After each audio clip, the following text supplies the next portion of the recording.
안녕하세요. 사연 읽어주는 남녀입니다. 오늘도 와주셔서 감사드리며 그럼 오늘의 사연 바로 시작하겠습니다. 새벽 일찍 일어나 남편과 아이들 아침 식사 준비를 하고 있을 때였어요. 띠링 하는 소리와 함께 제 핸드폰이 울리더라고요. 이 시간에 누가 나한테 연락을 할까 싶어 핸드폰을 들여다보니 처음 보는 핸드폰 번호가 찍혀 있더군요. 하지만 문자 내용을 본 저는 그만 핸드폰을 떨어뜨리고 말았습니다. 고 이진숙께서 별세하시어 부고합니다.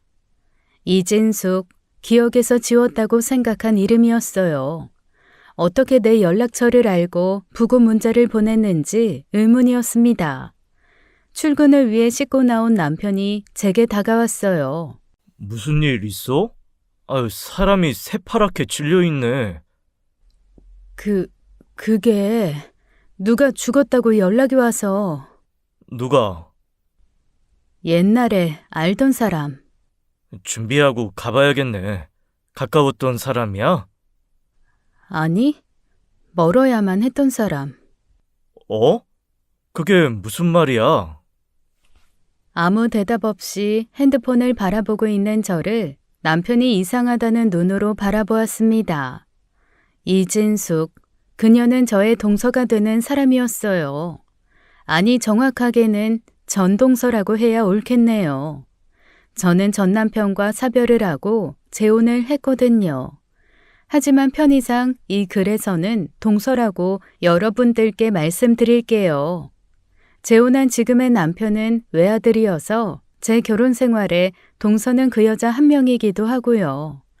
지워버리고 싶었던 이름, 기억하고 싶지 않았던 그 기억이 다시금 문자 한 통으로 제 삶에 훅 들어왔습니다. 남편은 저와 상가에 함께 가겠다며 연차를 쓰겠다고 핸드폰을 들었어요. 저는 그런 남편에게 괜찮다고 하며 남편 출근을 시켰죠. 그리고 아이들 밥 먹이고 학교에 보낸 저는 거실에 앉아 한참을 문자를 보았어요. 가지 말자. 이미 다 지난 사람이야. 그렇게 혼자 중얼거린 저는 벌떡 일어나 이불 빨래부터 시작해 온 집안 청소를 하기 시작했어요. 마치 이진숙이라는 이름을 다시 제 기억에서 지우기 위해 노력이라도 하듯 저는 닥치는 대로 제 몸을 굴렸습니다. 하지만 몸은 고단해져도 그 이름은 쉽사리 지워지지 않더군요. 대체 왜 또 내 인생에 들어오는 거니, 진수가? 정신없이 집안일을 하다 보니 어느새 밖은 다시 캄캄해져 있더군요. 퇴근한 남편이 제게 물었어요. 상가에는 다녀왔어? 아니, 안 가도 되는 거야? 그럼 부조라도 해. 안 가도 되고 부조 안 해도 돼. 내가 알아서 할게. 저도 모르게 삐져나온 날카로운 말에 남편이 잠시 놀라했어요. 결혼 이후 이렇게 신경질적인 반응을 보인 것도 처음이었습니다. 미안해. 오늘 몸이 안 좋아서 내가 예민했나 봐. 미안해, 여보. 아니야. 몸 안 좋으면 오늘은 일찍 쉬어. 고마워. 그렇게 저는 일찍 잠자리에 들었지만 새벽이 되도록 잠에 들지 못했어요. 다음 날 저는 결심을 하고 이진숙, 동서의 장례식장으로 향했습니다. 그곳에서 동서의 마지막을 보면 제 마음에서 영원히 떠나보낼 수 있을 듯한 기분이 들었거든요. 동서의 장례식장은 경기도 북쪽의 조용한 동네였습니다. 작은 장례식장이었고 그 안에서도 가장 작은 방이 동서의 상가였어요. 그럼에도 불구하고 사람들이 없어 텅 비어있는 듯 했습니다. 동서의 영정에 국화를 바치고 영정사진을 바라보는데 마치 저를 쳐다보는 듯한 동서의 눈빛에 저도 모르게 시선을 돌렸습니다. 한쪽 구석에서 육개장과 소주 한 병을 놓고 앉아있던 중년 남성이 저를 바라보는 게 느껴졌어요. 저는 부조금을 내고 급하게 상가를 나왔습니다. 그런데 그 중년 남성이 저를 따라 나오더군요. 저 혹시 김미연 씨? 그 남자는 자신의 핸드폰을 한번 보고 저를 한번 바라보며 묻더군요. 아마도 핸드폰에 제 사진이 있는 듯 했습니다. 순간 저는 이 남자가 동서의 남자들이나 전 시동생과 관계가 있는 사람인가 싶어 두려움이 느껴졌어요. 누구신데요? 아, 저 수상한 사람 아닙니다. 자, 이거. 남자가 품에서 꺼낸 것은 명함이었어요. 변호사 노문수. 하지만 명함이라는 것은 아무나 되는 대로 만들면 그만인 거죠. 제가 그동안 동서에게 당한 것이 얼마인데 저 남자의 말을 고지고대로 믿을 수는 없었어요. 저는 고인이 되신 이진숙님께서 살아계실 때 의뢰를 맡은 변호사입니다. 그런데요? 그게 저와 무슨 상관이죠? 그 의뢰 내용의 주체가 김 의원님이셔서요. 이진숙님께서 살아생전에 좀 특이한 의뢰를 부탁하셨는데 하여간 여기 이렇게 서서 이야기할 주제는 안 되고 시간 되실 때 연락 주시면 설명드릴게요. 아니요. 저 지금 이후로 시간 안 되니까 지금 설명 주세요. 저 다른 분들이 들으면 안 되는데. 자신을 변호사라고 소개한 남자는 주변을 둘러보기 시작했어요. 하지만 손님도 없는 상가에 그 남자의 말을 훔쳐들을 사람은 전혀 없었죠. 유산 문제입니다. 유산이요? 네, 이진수님께서 김미연 씨에게 유산을 남기셨어요. 좀 특이한데 자기 장례식장에 김미연님께서 오신다면 유산을 모두 김미연 씨에게 남긴다는 유언을 남기셨거든요. 그게 무슨... 저한테 그걸 왜... 동서한테... 아니, 이진숙 씨한테 다른 가족도 있을 테고 무엇보다 이진숙 씨 남편이... 이진숙 씨 남편분인 박현태 씨는 이미 고인이세요. 네? 죽었다고요? 언제요? 왜요? 그런 것까지는 제가 잘 모르죠. 아무튼 유산 상속 절차도 있고 하니 시간 꼭 내셔서 저희 사무실에 오시면. 아니요. 저 그거 안 받아요. 네? 안 받으신다고요? 네. 저하고는 상관없는 돈입니다. 그러시면 제가 곤란해요. 저는 법대로 유언장을 집행해야 하고, 그리고 고인이 남기신 유산 금액도 상당한데. 그런 건 전 모르겠고, 전 더 이상 이진숙 씨하고 엮이는 게 싫어요. 제가 유산 안 받는다고 하면 끝 아닌가요? 제가 법은 잘 모르지만 상속포기 이런 게 있잖아요. 그런 것도 충분히 가능하죠. 그런데 유산이 얼마나 되는지는 인지하시고 포기를 하시든 하셔야죠. 동산이며 예금 등 합치면 127억쯤 되는데. 127억이요? 그걸 왜 저한테 남겨요? 저야 모르죠. 아무튼 꼭 한번 사무실로 찾아주세요. 상속 포기를 하더라도 한 번은 오셔야 해요. 저는 분명 전달했습니다. 동서의 장례식장을 나와 집으로 향하는데 어질어질했어요. 대체 동서가 왜 그 큰 돈을 제게 남겼는지 알 수도 없었죠. 동서를 처음 만난 것은 2003년의 여름이었어요. 당시 저는 지금은 죽은 전 남편과 결혼 생활 중이었어요. 결혼하고 얼마 안 가서 남편이 가게를 차린다고 신혼집을 팔았습니다. 그래서 어쩔 수 없이 당분간 시집에 들어가 살고 있을 때였죠. 그날도 지긋지긋하게 무더운 어느 여름날이었어요. 저는 땀을 뻘뻘 흘리며 마당에 물을 뿌리고 있었는데요. 시동생이 결혼할 사람이라고 동서를 데리고 왔죠. 그때가 제가 결혼한 지 4년 차였는데 시동생은 그때까지도 별다른 직업이 없었어요. 남편 말에 의하면 그 이전에도 없었대요. 그러면 시어머님이 혼내기라도 해야 할 텐데 시어머님에게 시동생은 그저 금지오겹이었어요. 그러니 시동생이 더욱 정신을 못 차릴 밖에요. 그런데 시어머님께서 그러시는 이유도 있었어요. 시어머님께서 시동생을 임신했을 때 시아버지께서 돌아가셨거든요. 사고로요. 그러니 시어머님께서 시동생을 혼자 키우며 더욱 애지중지 키우신 것 같아요. 아무튼 그런 시어머니의 마음과는 별개로 시동생은 그저 시어머님 집에 살면서 한량처럼 술 마시고 친구들과 낚시 다니고 빈둥거리는 사람이었죠. 돈이야 시어머니 주머니에서 끊임없이 나왔으니까요. 그런 시동생이 결혼을 한다고 갑자기 동서를 집에 데리고 왔는데 제가 얼마나 놀랐겠어요. 엄마, 나왔어. 형수님. 인사해, 우리 형수님이셔. 형수님, 여기 저랑 결혼할 사람, 진숙이에요. 안녕하세요. 처음 뵙겠습니다. 저 이진숙이라고 합니다. 서방님 결혼할 사람이요? 오신다면 미리 말씀을 주시지. 지금 어머님 친구분 집에 나가셔서 없으신데. 죄송해요. 현태 씨가 갑자기. 아니에요. 진숙 씨한테 말한 게. 저 그러지 말고 어서 들어오세요. 반가워요. 저는 김미연이라고 해요. 점심 안 드셨죠? 아직 전이에요. 엄마는 왜 하필 오늘 자리를 비워? 그럼 형수, 점심 좀 부탁해요. 들어가자, 진수가.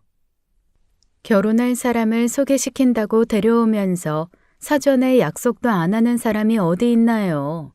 그래도 손님 맞이를 해야 했기에 일단 저는 급한 대로 이것저것 차려서 시동생과 예비 동서 점심상을 차려주었어요. 시어머님은 그 시절에도 핸드폰을 따로 들고 다니지 않으셨기에 연락할 방법도 없었습니다. 보통 친구분 집에 가시면 저녁 즈음에나 돌아오시니 기다릴 수밖에요. 시동생은 점심을 먹으며 반주까지 거하게 마시더군요. 예비 동서는 익숙한 듯 그 옆에서 술잔에 술을 따라주고 있었고요.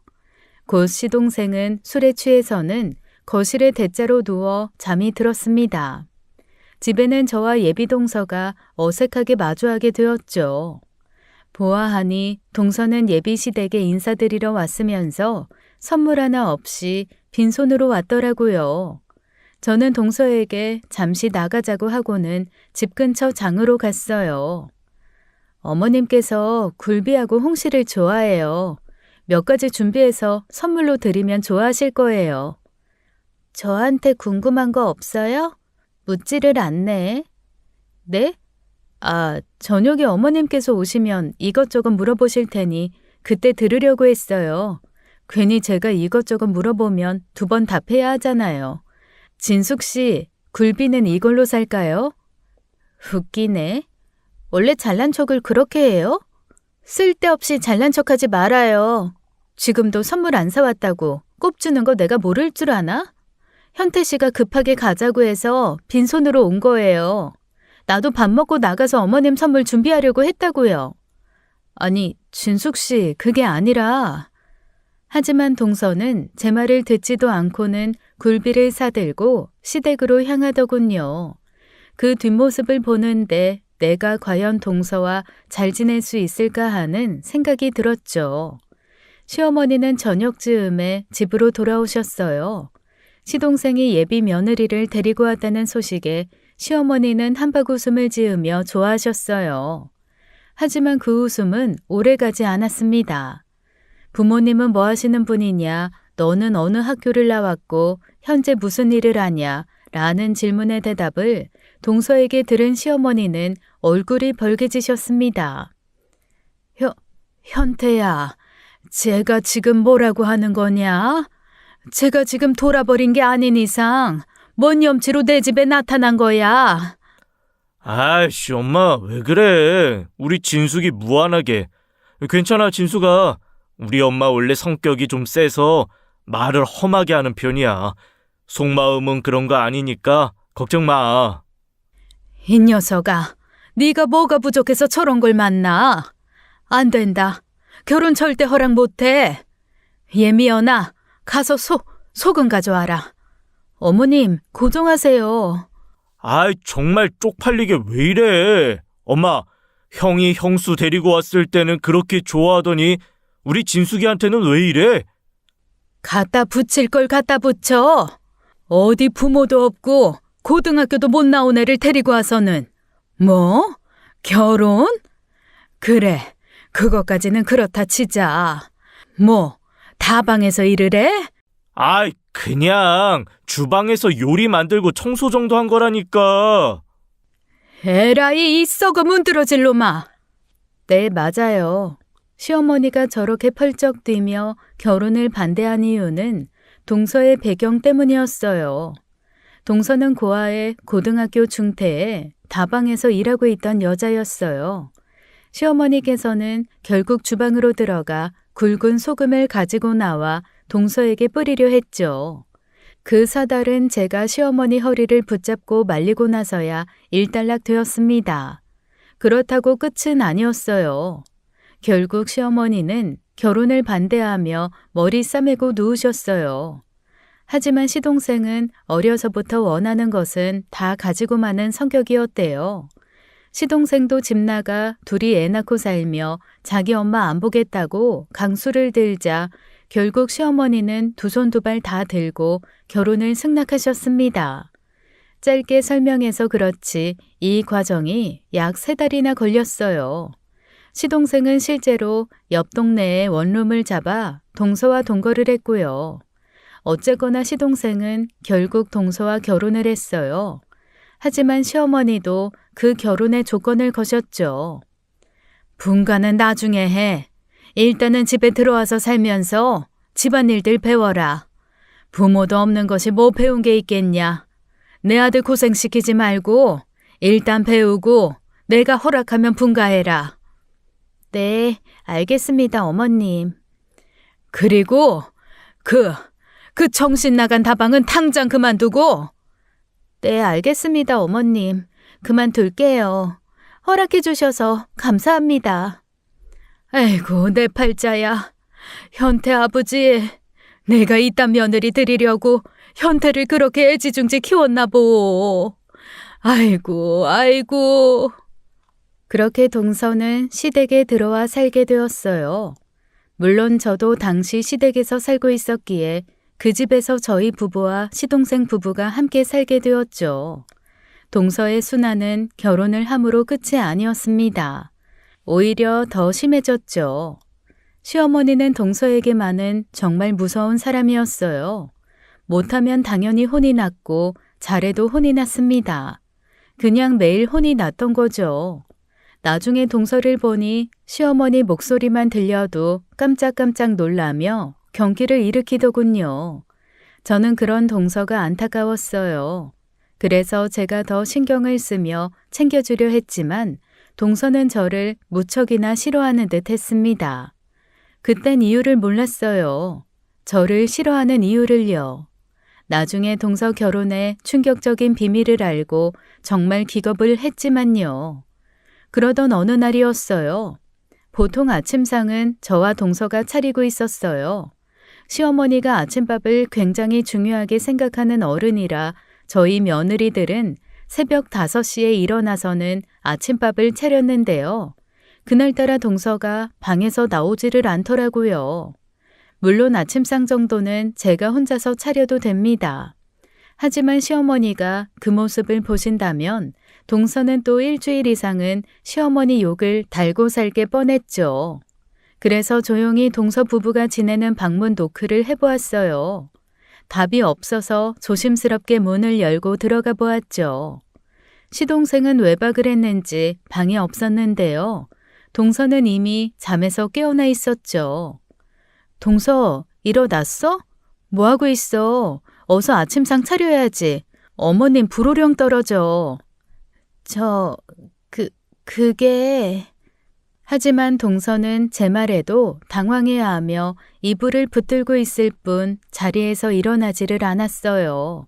그때 요란하게 집 전화가 울리기 시작했죠. 잠시 후 시어머니가 전화를 받는 소리가 들렸어요. 어머님 일어나셨다. 동서 어서 준비하고 나와. 큰애야, 작은애는 아직도 안 일어난 거냐? 네? 아니에요, 어머님. 동서 일어났어요. 어서 아침상 준비할게요. 됐다. 현태가 간밤에 네 작은아버지랑 술 한잔하면서 사고를 친 것 같다. 어서 거기 가봐야 하니까 어서들 준비해라. 얘 준태야, 어서 일어나. 네 동생 사고 쳤다. 아마도 시동생이 간밤에 작은 아버님을 만나 술을 마시다가 폭력 사태에 휘말린 듯 했어요. 남편도 어거지로 일어나 자기 동생인 시동생 욕을 하며 외출 준비를 했죠. 저도 급히 옷을 차려입는데 남편이 저는 집에 남으라고 하더군요. 당신은 집에서 집 지키고 있어. 오늘 11시에 송씨 아저씨 오셔서 창고에 있는 트랙터 가져가실 거야. 아저씨가 대금 주면 잘 챙겨둬. 내가 안 가도 되겠어? 당신이 가서 뭐 할 게 있다고.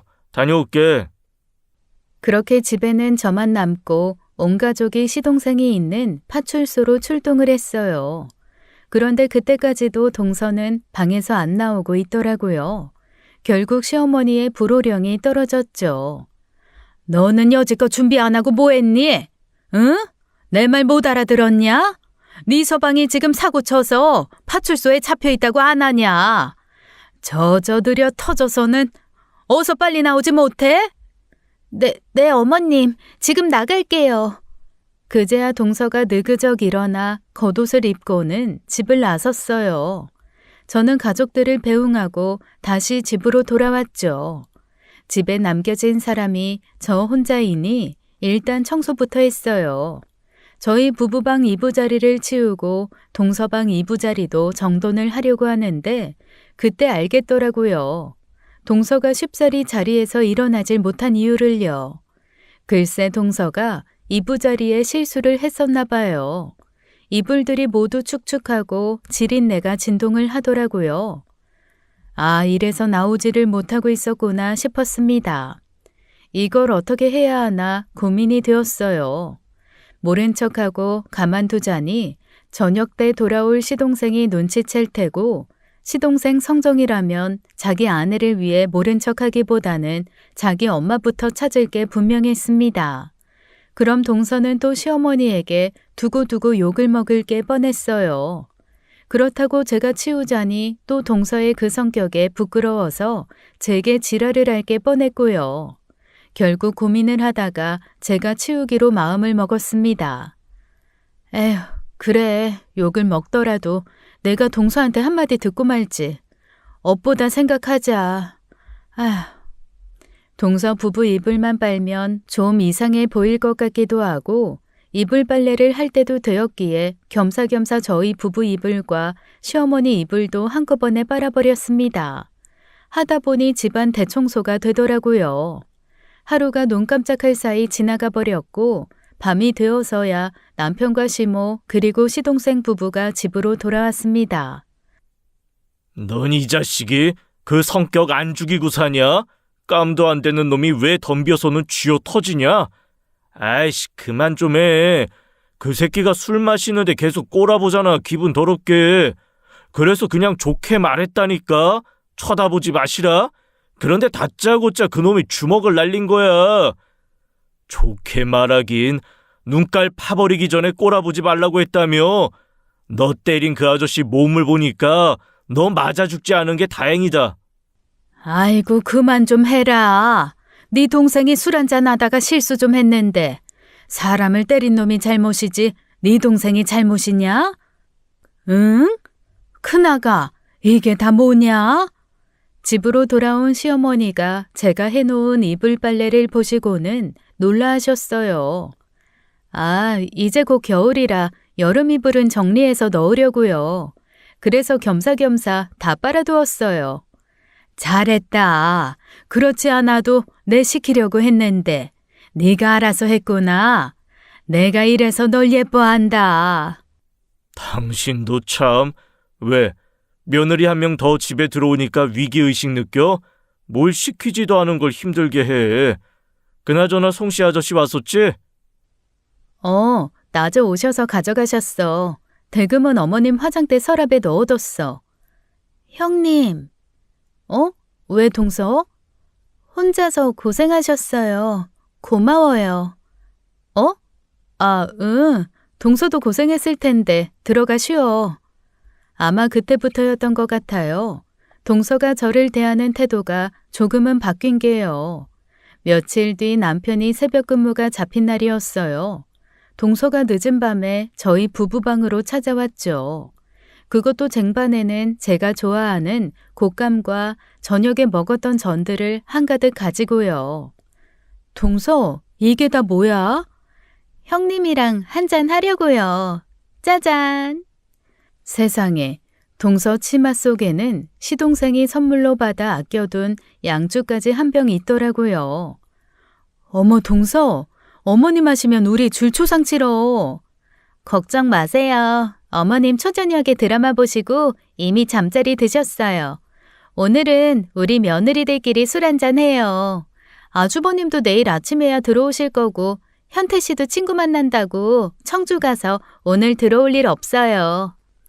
그래도 난 너무 불안한데. 어떻게 마셔볼까? 그래요. 설마 어머님한테 걸린다고 정말 죽기야 하겠습니까? 그렇게 결혼 이후 처음으로 동서와 술 한잔을 하게 되었어요. 그러면서 동서의 속마음을 조금이나마 듣게 됐죠. 좀 안타까운 배경을 가진 사람이란 것도 그때 알게 되었어요. 저번 이불 사건 고마웠어요. 그것 때문에 빨아주시고 숨겨주신 거죠? 어? 무슨 말이야? 난 그냥 어머님 말씀처럼 계절 바뀌어서 농에 이불 넣기 전에 한 번 다 빨아둔 거야. 됐어요. 저도 눈치가 어마어마합니다. 잘하는 건 없어도 눈치는 좋아요. 왜 잘하는 게 없어? 요리도 잘하더만. 난 깜짝 놀랐어. 어머님도 동서 요리 실력만큼으로는 구박 안 하시잖아. 다 다방에서 욕 처먹으면서 배운 거죠 뭐. 전 사실 고아원에서 살다가 거기 나와서는 다방에서 살았거든요. 그런데 고아원도 그렇고 다방 언니들도 그렇고 다들 집분이 몰라요. 그래? 그래도 좋은 사람들도 있지 않았어? 전혀요. 거기는 다들 자기 살겠다고 지 옆 사람 통수 치려는 사람들만 득실거려요. 아주 눈깔들을 버라이어티하게 굴린다니까요. 언제 저놈 통수를 칠까 이러면서. 정말? 왜들 그래? 다들 친하게 지내면 안 되나? 안 되지. 착하게 굴다간 그 사람이 가장 먼저 뒤통수 쳐맞고 요단강 건널걸? 저도 처음에는 엄청 당했어요. 믿었다가 배신당하고. 에휴, 그래서 형님도 처음에 그런 사람인 줄 알았는데 여튼 고마워요 형님. 조금 애잔하더라고요. 제가 동서를 위해 해준 게 고작 이불 빨래 하나였는데 정말 별거 아니잖아요. 전 살면서 남들에게 그런 배려, 기억도 못할 만큼 많이 받아보았어요. 그런데 동서에게는 그 별거 아닌 게 아니었던 거였어요. 동서의 고맙다는 그 말에 갑자기 울컥하더라고요. 동서의 인생이 가여워서가 아니었어요. 단지 정말 별것도 아닌 남을 위한 작은 배려를 동서가 살면서 겪어보지 못했다는 게 그 삶이 너무 고단해 보여서 안타까웠어요. 취했나 보다. 내가 헛소리를 다 하네. 난 이 집에 좋아하는 사람 형님뿐이 없어요. 그러니까 내 뒤통수 치지 말아요. 나 배신하면 알죠? 죽여버릴 거야. 진짜로. 말을 왜 그렇게 무섭게 해. 그리고 왜 나뿐이야? 적어도 시동생 한 명은 더 있지. 현태 오빠요? 그 오빠가 왜 저랑 결혼한지 알아요? 당연히 동서를 좋아해서. 완벽하게 틀렸습니다. 언니는 그냥 평생 모르는 게 좋아요. 아, 형님인데 언니라고 불러버렸네? 저 형님, 나 부탁이 있는데 들어줄래요? 무슨 부탁? 아무도 없을 때는 형님 말고 언니라고 불러도 돼요? 그건 안 되려나? 하긴 동서지간에 언니는 좀 웃기긴 하겠다. 아니야, 언니라고 불러. 제 말에 동서가 환하게 웃으며 저를 바라보더라고요. 그렇게 한참을 제 얼굴을 동서는 바라보았습니다. 왜? 내 얼굴에 뭐 묻었어? 예쁘긴 하네. 푹 빠질만해. 어? 그게 무슨 말이야? 몰라도 돼요. 아니지. 알면 다쳐요. 아직은 비밀입니다요, 언니. 그럼 저는 이만 제 방으로 갑니다. 그렇게 동서는 자기 방으로 돌아갔죠. 잠시 뒤 온 집안에는 고요함과 시어머니의 코 고는 소리만 들렸어요. 취중 진담이었을까요? 아니면 술 기운에 따른 용기였을까요? 다음 날 동서의 행동은 이전과 똑같았어요. 단둘이 있을 때도 저를 언니라고 부르지도 않았고 살갑게 제게 앵기지도 않았습니다. 어쩌면 조금 더 저를 차갑게 대했는지도 모르겠네요. 그러던 어느 날이었어요. 시어머니의 생신이 다가왔죠. 이번 내 생일은 요란하게 하지 말거라. 그냥 집에서 먹던 음식으로 대충 보내자. 매번 생일 챙겨 먹는 것도 이 나이 드니까 달갑지도 않어. 엄마는 맨날 저렇게 마음에도 없는 소리를 한다니까. 엄마가 그렇게 말해서 진숙이가 진짜 김치에 미역국 하나 내놓으면 얼마나 진숙이를 잡으려고 그러쇼? 저것이? 야 이놈아, 그럼 나도 내 친구들처럼 저 유럽으로 생일 여행이나 보내다오. 해주지도 못할 것들이 말들이 많어. 아무튼 아무것도 준비하지 마. 시어머니의 반어법이라는 것을 모를 리가 있나요? 시어머니의 저 말뜻인 즉슨 그 어느 때보다 대단한 생일잔치를 기대한다는 뜻이겠죠. 그래서 나름 동네에서 큰 뷔페에서 친척들과 시어머니 친구분들을 초대해서 생일 잔치를 하기로 했습니다. 물론 경제적 부담이 있기는 했지만 1년에 한 번 자식된 도리를 해보자 했죠. 그리고 부담이 안 가는 선에서 각자 시어머니 선물을 준비하기로 했습니다. 그렇게 시어머니 생신날이 되었어요. 그런데 그날 제 인생에서 지워지지 않는 큰 사고가 터지고 말았습니다. 시어머니는 저희가 준비한 생일 잔치 준비를 매우 흡족해 하셨어요. 잔치에 오신 친구분들을 보실 때마다 자랑을 하셨죠.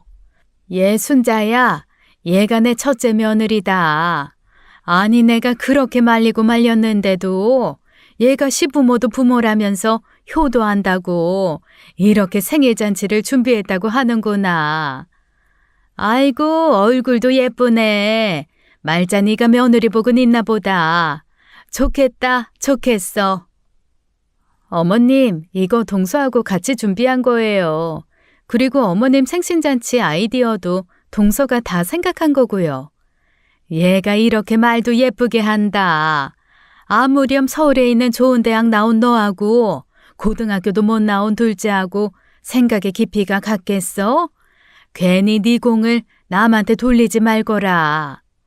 그게 아니라 진짜 얘가 워낙 똑똑해서 집에서 살림도 다 맡아서 하면서 그 무엇이냐? 불이서? 프리랜서요? 그래. 집에서 그 프리랜서인지 뭔지도 하면서 돈도 벌어온단다. 이렇게 똑부러지는 며느리가 어디 또 있겠어. 아이고 우리 며느리도 네 첫째 반의 반만큼이라도 했으면 좋겠다. 아주 똑부러지는구만. 시어머니께서 그런 말씀들을 안 하셨다면 사고가 터지지 않았을까요? 아니 어쩌면 제가 이 집에 시집 온 것 자체가 모든 불행의 문제였을지도 모릅니다. 그날따라 동서는 술을 많이 마셨어요. 시동생도 워낙 취해 있는 것 자체를 좋아하는 사람이니 많이 마시기도 했고요. 시동생 부부는 모두 술에 취해 식당에 자체적으로 마련되어 있는 노래방 기기로 노래들을 불렀습니다. 저도 남편도 시어머니도 모두 적당히 취해서 흥에 겨워 다들 즐기고 있었고요. 그런데 동서가 점점 더 취해가는 게 보였어요. 몸을 가누는 것도 힘겨워 보였죠. 동서, 이제 그만 마셔. 많이 취하겠어. 오늘 같은 날 마시지 언제 마셔요? 그러지 말고 형님도 마셔요. 왜요? 대학 나온 사람들은 술도 안 마셔요? 여보, 우리는 대학도 못 나왔으니까 마셔도 되지? 아닌데. 아주버님도 많이 마시네. 동서, 그러다 실수해. 이제 그만 마시자. 아씨, 기분 좋은데 자꾸 기분 잡치게 할래요? 재수없게. 형님이나 그만 마셔요.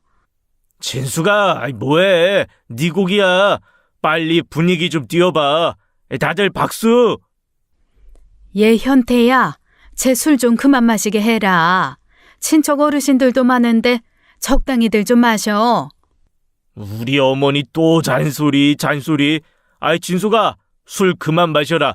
네 시어머니 잔소리 시작됐다.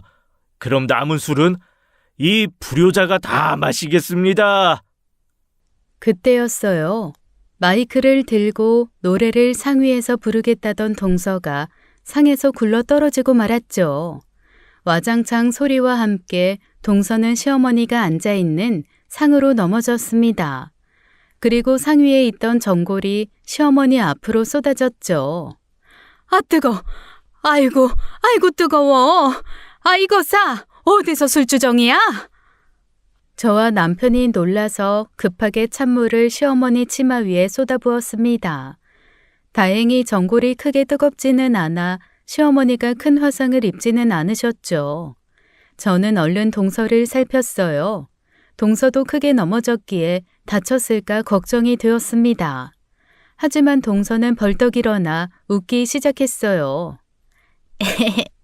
어머님의 망신 1등 공신 둘째 며느리 이진숙, 오늘도 사고 쳤습니다. 제가 어머님에게 노래 한 곡 바칠게요. 그러니까 노여움 푸시고 제발 어머님 둘째 며느리도 예뻐 좀 해주세요. 동서, 괜찮아? 안 다쳤어? 그 난장판에 친척분들과 시어머니 친구분들은 입만 벌리고 저희를 바라보았습니다. 분위기가 찬물을 끼얹은 것처럼 싸늘해졌죠. 동서가 선곡한 노래 반주만 노래방 기기에서 흘러나오고 있었어요. 하지만 동서는 그 분위기에도 아랑곳하지 않고 노래를 부르기 시작했습니다. 넌 지금 이 상황에 노래가 나오니? 현태야, 쟤 좀 데리고 나가라. 어디 시어미 생일잔치에서 술주정을 부려? 아이고 하는 꼴을 봐라. 없던 정도 털린다. 당신 그만 못해? 에이씨, 내가 쪽팔려서 그만하고 당장 나가. 내가 후회가 된다. 너 같은 걸 우리 집에 들인 게. 후회가 돼? 왜 이 새끼야? 왜 후회가 돼? 형님 좋아해서 비슷하게 생긴 낚이고 사는 게 후회가 돼? 아니면 나랑 그 짓 할 때마다 형님 이름 부르면서 흔들어대던 게 후회가 돼? 미연아 이러면서 나랑 잠자리 했잖아. 아니면 형님이랑 비슷하게 생긴 술집년 데리고 와서 사는 게 그게 쪽팔려서 후회가 되는 거야? 말해봐. 뭐가 후회가 되는데? 동서, 그게 무슨... 너 안 닥쳐?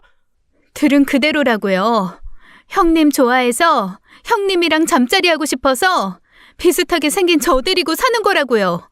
형님한테 풀고 싶은 욕정을 나한테 대신 풀면서.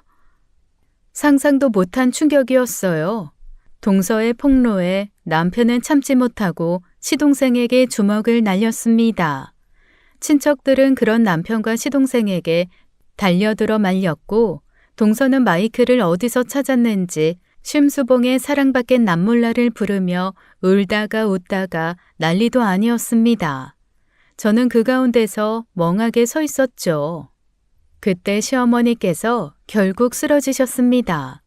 이 사건으로 시동생은 이혼을 하겠다고 했어요. 하지만 동서가 이혼을 못 해주겠다고 받아쳤죠. 남편도 시동생에게 화가 단단히 났습니다.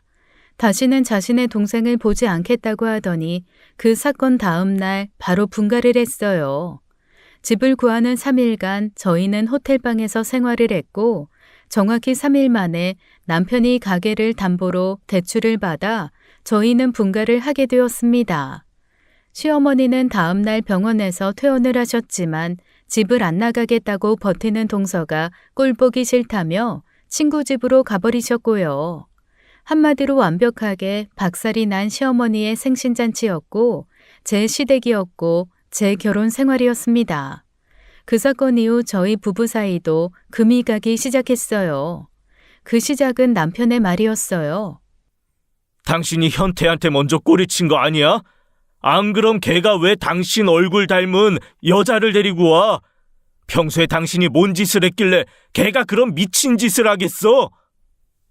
어이가 없었습니다. 어처구니 없는 의심에 남편에 대한 정이 부서져 내리더군요.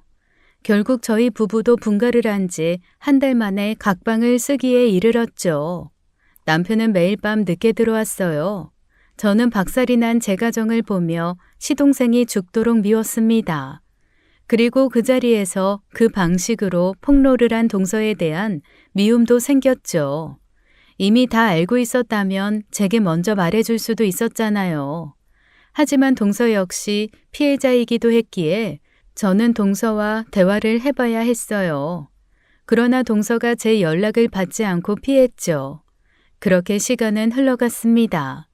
그리고 그 사건 이후 2달가량이 지났어요. 더 이상 남편과 대화도 없었고 집에서 마주쳐도 남편은 저를 없는 사람 취급했습니다. 이렇게 계속 지내는 것은 서로에게 너무 큰 스트레스였어요. 그래서 그날 늦은 저녁 저는 남편의 가게로 찾아갔습니다. 서로 대화로 풀기 위해서요. 하지만 가게에는 남편이 없었어요. 남편 대신 가게에서 서빙을 하던 아르바이트생이 가게를 지키고 있었죠. 혹시 사장님 어디 가셨어요? 아, 사모님이세요? 사장님은 아까 동창회에서 만난 여자분이랑 나가셨는데요. 근처 술집에 계실 거예요. 동창회요? 무슨 동창회? 저도 잘은 모르는데 요즘 그 여자분이 자주 오세요. 사장님이랑 되게 친한가 봐요. 느낌이 이상했어요. 동창회에서 만난 여자라니요. 저는 정신없이 인근 술집을 찾아다니기 시작했습니다. 그리고 남편 가게 인근 술집에서 결국 남편을 찾았어요. 남편은 가게 아르바이트생이 말한 그 여자와 즐겁게 술을 마시고 있더군요. 저와의 일은 없던 것처럼 밝게 웃으면서요. 둘은 내연 관계처럼 보였습니다. 어떻게 아냐고요? 둘이 마주보며 술을 마시는 것도 아니었거든요. 앞에 좌석이 있는데도 불구하고 둘이 붙어서 주거니 받거니 다정하게 술을 마시더군요. 정말 어이가 없어 말이 안 나왔어요. 추운 겨울이었는데 차가운 바람이 느껴지지도 않을 만큼 제 마음은 더 차가워졌죠. 당장 술집으로 들어가 남편 동창이라는 여자 머리채를 잡고 패대기 친 다음 남편 정강이도 차주고 싶은 마음이 굴뚝 같았습니다. 하지만 일단 참았어요. 사람이 극도로 분노를 하자 오히려 차분해지더군요. 그 순간 남편은 이미 제게 끝난 사람이었습니다. 그러니 차분하게 증거를 마련해서 이혼을 하는 게 우선이었죠. 1시간을 넘게 술집 밖에서 그 안을 바라보며 기다렸습니다. 남편은 틈틈이 그 여자 손을 잡고 볼에 뽀뽀를 하고 난리더군요. 추운 날씨에 기다림이 힘들었지만 남편 놈을 어떻게 죽일까 상상하며 참았어요. 결국 남편과 그 여자가 계산을 하고 가게에서 나오더군요. 적당히 거리를 두며 남편을 미행했습니다. 패딩에 모자를 뒤집어 쓰고 있었고 멀찍이 떨어져 남편을 따라가니 저를 알아보지 못하더군요. 하긴 술도 취했겠다 그 여자한테 달아올라 주변은 보이지도 않았겠죠. 역시나 남편과 그 여자는 2차로 모텔을 가더라고요. 저는 그 모든 과정을 사진으로 남겼습니다. 이혼의 증거 자료로요. 남편과 그 상간녀는 정확히 2시간 14분 있다가 모텔에서 나오더군요. 아직도 그 시간이 기억이 나요. 저는 모텔 문으로 걸어 나오는 그 상간녀 정강이를 후려차버렸어요. 아! 뭐야! 모텔 입구가 내리는 눈으로 미끄러워진 상태여서 상간녀는 바로 길거리에 발라당 엎어져 버렸죠. 남편이 급히 달려와 상간녀를 일으키려 하기에 남편도 발을 걸어 넘어뜨려 버렸습니다. 네 동생 그렇게 욕하더니 너는 뭐가 더 대단해? 불륜이나 하고 다니는 쓰레기 새끼야. 미쳤어? 너 지금 뭐 하는 거야? 자기야, 아니 이 미친년이 누구야 대체? 누구긴 누구야. 이 쓰레기 새끼 마누라다. 남의 남편 꼬셔서 모텔이나 들락거리는 거사. 너희 둘 다 쓰레기야. 자리에서 일어나는 남편 뺨을 쳐버렸습니다. 그렇게 남편과 상간녀에게 분풀이를 하고 택시를 잡아 집으로 왔어요. 바로 현관문 비번을 바꿔버려 남편 못 들어오게 하고 이혼을 준비하려고 했죠. 남편이 어느새 저를 따라왔는지 집으로 달려 들어오더군요. 너 진짜 미쳤구나. 미행한 거야? 아주 가지가지를 한다. 미친 건 너지. 바람 피우고 다니면서 참 말도 뻔뻔하게 한다. 피는 못 속인다더니 너나 네 동생이나 참들 추잡하다. 이혼해. 당장 이혼하자고. 그래, 이혼하자. 나도 더는 못 참겠어. 네가 내 동생한테 뭔 짓을 했는지 모르겠지만 너 같은 여자랑 더는 못 살아. 웃기고 있네. 네 동생이 나한테 그 더러운 욕정 품고 있었던 걸 내 탓으로 돌려? 너도 마찬가지야. 개쓰레기들. 그렇게 저희는 대판 부부싸움을 했습니다. 저는 소송이혼을 불사했어요. 남편이 소리를 지르고 나가버리고 저는 잘 마시지도 않는 술을 찾아 마시고는 잠에 들었습니다. 어떻게 잠에서 깼는지 모르겠어요. 숙취로 머리가 깨질 듯 아픈데 전화기가 계속 울리더군요. 받을 기운도 없어 무시했지만 전화는 계속 왔습니다. 간신히 눈을 떠서 핸드폰을 보았는데 모르는 번호였죠. 짜증 섞인 목소리로 전화를 받았어요. 김미연 씨 맞으십니까? 네, 맞는데요. 누구세요? 남편분인 박춘태 씨 새벽 3시경에 사망하셨습니다. 병원에 오셔서 시신 인도 절차를. 정신이 번쩍 들었습니다. 휴대폰을 들고 있는 손이 벌벌 떨렸습니다. 남편의 장례식은 3일장으로 치러졌어요. 시어머니는 장남의 죽음을 견디지 못하고 장례식장에서 여러 번 쓰러지셨습니다. 그때마다 병원으로 실려가셨다가 다시 오시기를 반복하셨죠. 시동생과 동서는 장례식장에 나타나지 않았어요. 연락도 되지 않았습니다. 그리고 며칠 후 경찰 조사 결과가 나왔어요. 남편은 집을 나가 새벽까지 포장마차에서 혼자 술을 마셨다고 하더군요. 포장마차 사장님 증언에 의하면 남편은 울면서 술을 마셨다고 했습니다. 새벽 3시경 비틀거리며 집으로 향하던 중이었대요. 골목길에서 누군가에게 둔기로 머리를 맞고 쓰러졌고 그 자리에서 숨을 거뒀다고 했습니다. 경찰은 주변 CCTV를 샅샅이 조사했어요. 범인은 검은 옷을 입고 모자를 눌러쓴 남자였어요. 경찰이 동선을 추적한 끝에 범인을 체포했는데 놀랍게도 그 범인이 시동생이었습니다. 저는 그 소식을 듣고 그 자리에서 주저앉았죠. 시동생은 묵비권을 행사하며 범행 이유를 말하지 않았다고 했습니다. 시어머니는 첫째 아들의 죽음도 모자라 둘째 아들이 범인이라는 사실에 다시 쓰러지셨어요. 이번엔 정말 위독하셨죠.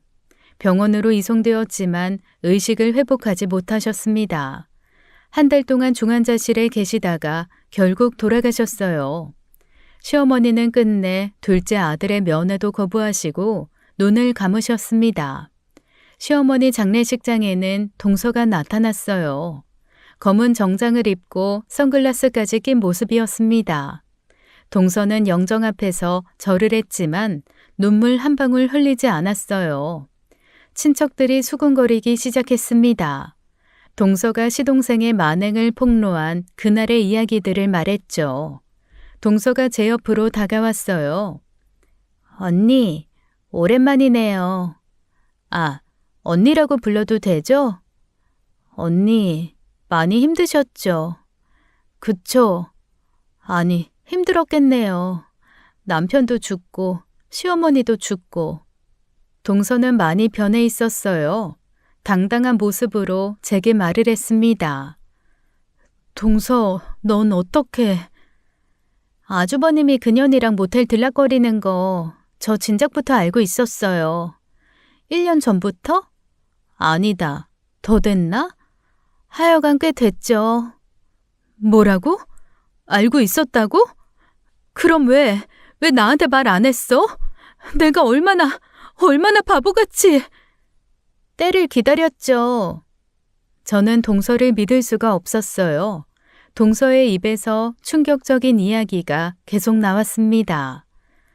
그날 밤 아주버님 죽은 날이요. 사실 제가 현태 오빠한테 살짝 귀띔해줬어요. 아주버님이 바람 피우는 것 같다고요. 그러니까 미쳐서 날뛰더라고요. 오빠가 눈이 뒤집어져서요. 그래서 제가 진정하라고 술 줬어요.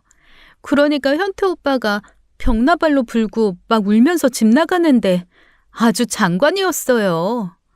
너 일부러 그런 거야? 전 그냥 말만 한 거예요. 그랬더니 남편이 자기 형 머리를 쪼개버렸더라고요. 대단한 사랑 아닌가요? 형수를 그렇게 미치도록 사랑해서 매일 밤마다 제 얼굴 보면서 언니 이름 부르면서 그 짓을 하고 형수가 배신당한 걸 알자마자 형을 때려 죽여버렸네요. 와, 진짜 로맨티스트 아니에요? 뭐? 넌 대체 왜 그런 인간이랑 결혼하고 이혼도 안 하고 이런 아수라장을 만든 거야? 무슨 원한이 있었어? 이 집에 무슨 원한이? 그냥 이혼했으면 됐잖아. 아니, 애초에 결혼을 안 했어야지. 원한이요? 아니에요. 원한 없어요. 그냥 저도 결혼해서 잘 살아보려고 했는데 살다 보니 진 빠지더라고요. 그래서 다 귀찮아졌어요. 그러다가 어느 날 그런 생각이 들더라고요. 그래, 내 인생 원래 역 같지. 결혼한다고 좋아질 리가 없지. 이런 인생 뭐까짓 거 한번 다 뒤집어 엎어보자고요. 언니, 재밌죠? 너 정말 미쳤구나. 아쉽게도 멀쩡해요. 미쳤어야 하는데. 그리고 언니, 중요한 거 하나 더 있어요. 아주버님 죽었죠? 시어머니도 죽었죠? 현태 오빠는 시어머니 유산 상속자인 형을 죽였으니 상속 결격자가 되었고요. 아시죠? 그게 지금 무슨... 이제 남은 상속자가 누굴까요? 대습 상속자인 며느리들. 바로 우리예요. 언니랑 저. 시어머니 재산이 얼마인지 아세요? 부동산에 현금까지 합치면 8억은 넘어요. 반반 나누면 4억씩. 괜찮은 위자료 아닌가요? 저는 크게 놀라며 동서를 쳐다봤어요. 동서의 얼굴에는 차가운 미소가 번져 있었습니다. 이딴 거지 같은 집구석. 이 정도 보상은 있어야 하지 않겠어요? 저는 시어머니한테 매일 쌍욕 먹고 머리채 잡히고 소금 맞고 밤마다 남편한테 그렇게 당하고 이제는 그 대가를 받는 거예요. 정당한 보상이라고 생각해요. 갈게요. 마지막으로 언니 얼굴이나 한번 보려고 온 거예요. 잘 지내요. 웃어요. 마지막인데. 웃으며 헤어지자고요. 언니. 동서는 웃으며 장례식장을 나갔습니다. 그 뒷모습을 보며 저는 소름이 돋았어요. 모든 게 동서의 계획이었을까요? 이후 저와 동서는 각각 시어머니 재산 4억을 상속받게 되었습니다. 그 어처구니 없는 상황에 눈물도 나지 않았어요. 저는 모든 걸 정리하고 아무도 저를 모르는 완전히 다른 동네로 떠났습니다. 이 끔찍한 기억을 잊고 살고 있었어요. 그 이후로 동서를 본 적은 없습니다. 그리고 세월이 흘렀어요. 저는 그 끔찍했던 과거를 묻어두고 5년 뒤 재혼을 했습니다. 지금의 남편은 참 좋은 사람이에요. 과거를 묻지도 않았고 제가 말하기 전까지는 캐묻지도 않았죠. 두 아이도 낳았어요. 평범하게 살려고 애쓰며 살았습니다. 재혼하고 다시 14년이 흐른 지금 갑자기 동서 부고 연락과 127억 유산 이야기를 들은 거예요.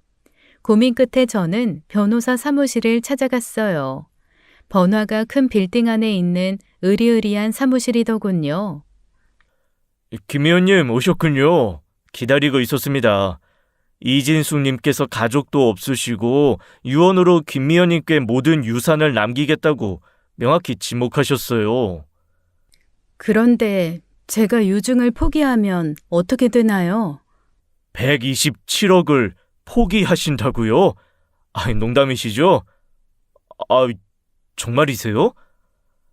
이건 김미연님이 안 받으시면 국가에 귀속됩니다. 하지만 정말 한 번 더 생각해 보시길 권해드려요. 이진숙님이 얼마나 간절히 원하셨는데. 간절히요? 이진숙님이 편지를 남기셨어요. 김미연님께만 전달하라고 하셨습니다. 변호사가 건넨 편지 봉투는 고급스러운 것이었어요. 떨리는 손으로 편지를 열었습니다. 언니에게. 이 편지를 보고 있다는 건 그래도 내 장례식장에 와줬다는 거네. 고맙다는 말을 해야 할까? 시어머니 유산 받아서 서울로 올라왔어. 그리고 그 돈으로 작은 술집 인수했지. 그게 시작이었어. 그 술집을 키워서 팔고 더 큰 술집을 사고 그렇게 10년을 굴렸더니 고급 룸살롱 여러 개를 운영하게 됐네. 돈이 돈을 버는 게 이런 거구나 싶었어. 난 내 말년운이 끝내주게 좋은 줄 알았지. 초년운은 개가 탔으니까. 이제 세상 부러울 것 없이 살만했는데 웬걸? 한번 팔자 더러운 년은 끝까지 더러운가 봐. 암에 걸렸대. 그것도 췌장암 말기. 돈으로도 못 살린다더라. 우습지?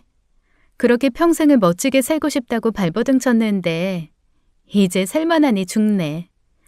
죽기 전에 내 돈을 누구에게 줄까 고민했어.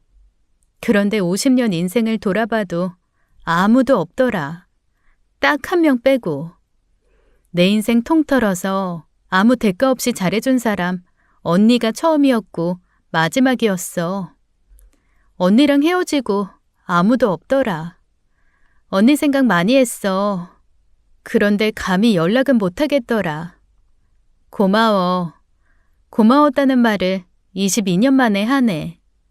더럽게 번 돈이지만 내가 이 지옥 같은 세상에서 지지 않고 살아남은 증거야. 언니가 잘 써주길 바래. 그리고 미안해. 언니한테 상처 줘서. 진심은 아니었어. 언니, 잘 살아요. 진숙이가. 동서의 삶이 참 기구했다는 생각이 들었어요. 고아로 태어나 누구 하나 제대로 된 사랑을 받지 못하고 살았던 사람. 그래서 더 악착같이 살아남으려 했던 거겠죠. 안타까운 마음이 들었습니다.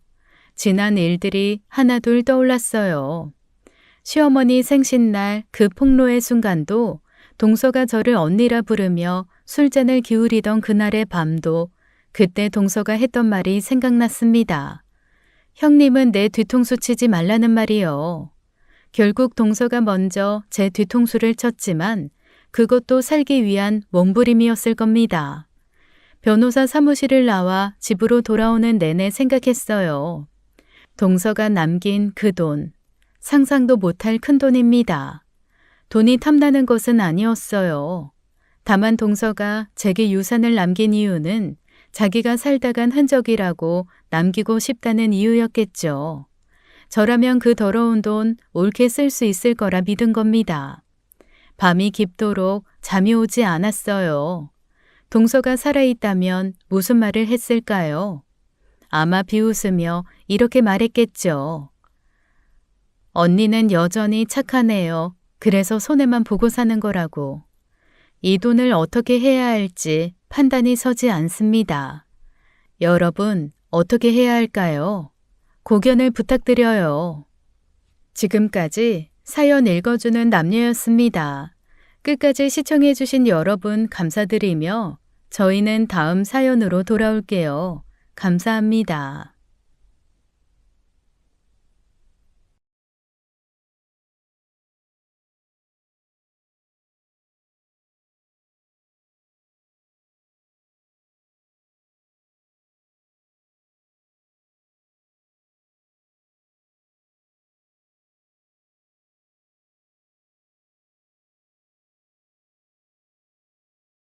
안녕하세요. 사연 읽어주는 남녀입니다. 오늘도 와주셔서 감사드리며 오늘의 사연 시작하겠습니다.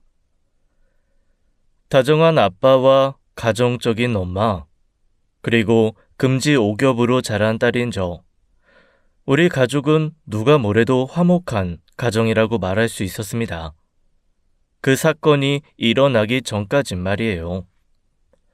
아빠가 병원에 입원한 지도 한 달이 넘어가고 있었어요. 저는 아빠가 누워있는 병실 문을 아주 조심스럽게 열었습니다. 동작 하나하나가 조심스러웠어요. 왜냐하면 통증으로 고통스러워하는 아빠가 힘겹게 잠들었는데 제가 깨울까봐 그랬죠. 그런데 제 눈앞에는 믿기 힘든 광경이 펼쳐지고 있었습니다. 당장 취소해. 어서! 엄마는 아빠의 팔을 붙잡고 실갱이를 하고 있었습니다. 언제나 아빠에게 순종적이던 엄마가 아빠에게 왜 그러는지 이해할 수 없었어요. 그 모습이 너무 낯설어 기괴하게 느껴졌죠. 당신, 그 변호사 연락처 뭐야? 여기 지장 찍고 당신 핸드폰 내놔. 엄마는 강하게 저항하는 아빠의 팔을 꼭 붙잡고 손에 인주를 묻히려 했습니다. 엄마의 우악스러운 행동이 아빠에게 연결된 호스들이 빠질까봐 불안할 정도였어요. 엄마, 지금 뭐 하는 거예요? 제가 소리치며 다가가자 엄마는 화들짝 놀란 듯 어깨를 움찔했습니다. 그리고는 고개만 반쯤 돌려 저를 보더니 황급히 종이 더미들을 가방에 쑤셔 넣더군요. 바닥에 떨어뜨린 인주까지 챙긴 엄마는 저와 눈도 안 마주치고 저를 지나쳐 병실 문을 빠져나갔어요. 아빠, 괜찮으세요? 저는 아빠의 상태부터 살폈습니다. 심박수는 빨라졌고 호흡도 거칠어져 있었지만 아빠는 괜찮은 듯했어요. 아빠는 미간을 잔뜩 찌푸리며 괴로워하는 표정이었죠. 아빠, 엄마가 뭐 한 거예요? 엄마 도대체 왜 저러셔? 제 질문에도 아빠는 아무 말도 안 하셨어요. 물론 혀암 때문에 혀를 잘라낸 상태라 말을 할 수는 없으셨지만 필기로라도 뜻을 전달할 수 있으실 텐데 고개만 저으실 뿐이었죠. 아빠를 닥달해 무슨 일이냐고 끈질기게 물었지만 아빠는 제게 나가라며 손을 내젓기만 하셨습니다. 결국 그날은 아무것도 알아내지 못했어요. 그 후로도 엄마의 행동은 너무나 이상했어요. 늘 아빠를 최우선으로 여기고 현모양처였던 엄마가 아빠를 대하는 태도는 제가 알던 엄마의 모습과는 완전히 달랐습니다. 도무지 이해할 수가 없었습니다. 엄마는 아빠의 병구와는 뒤로 하고 밖으로 돌기만 하셨어요.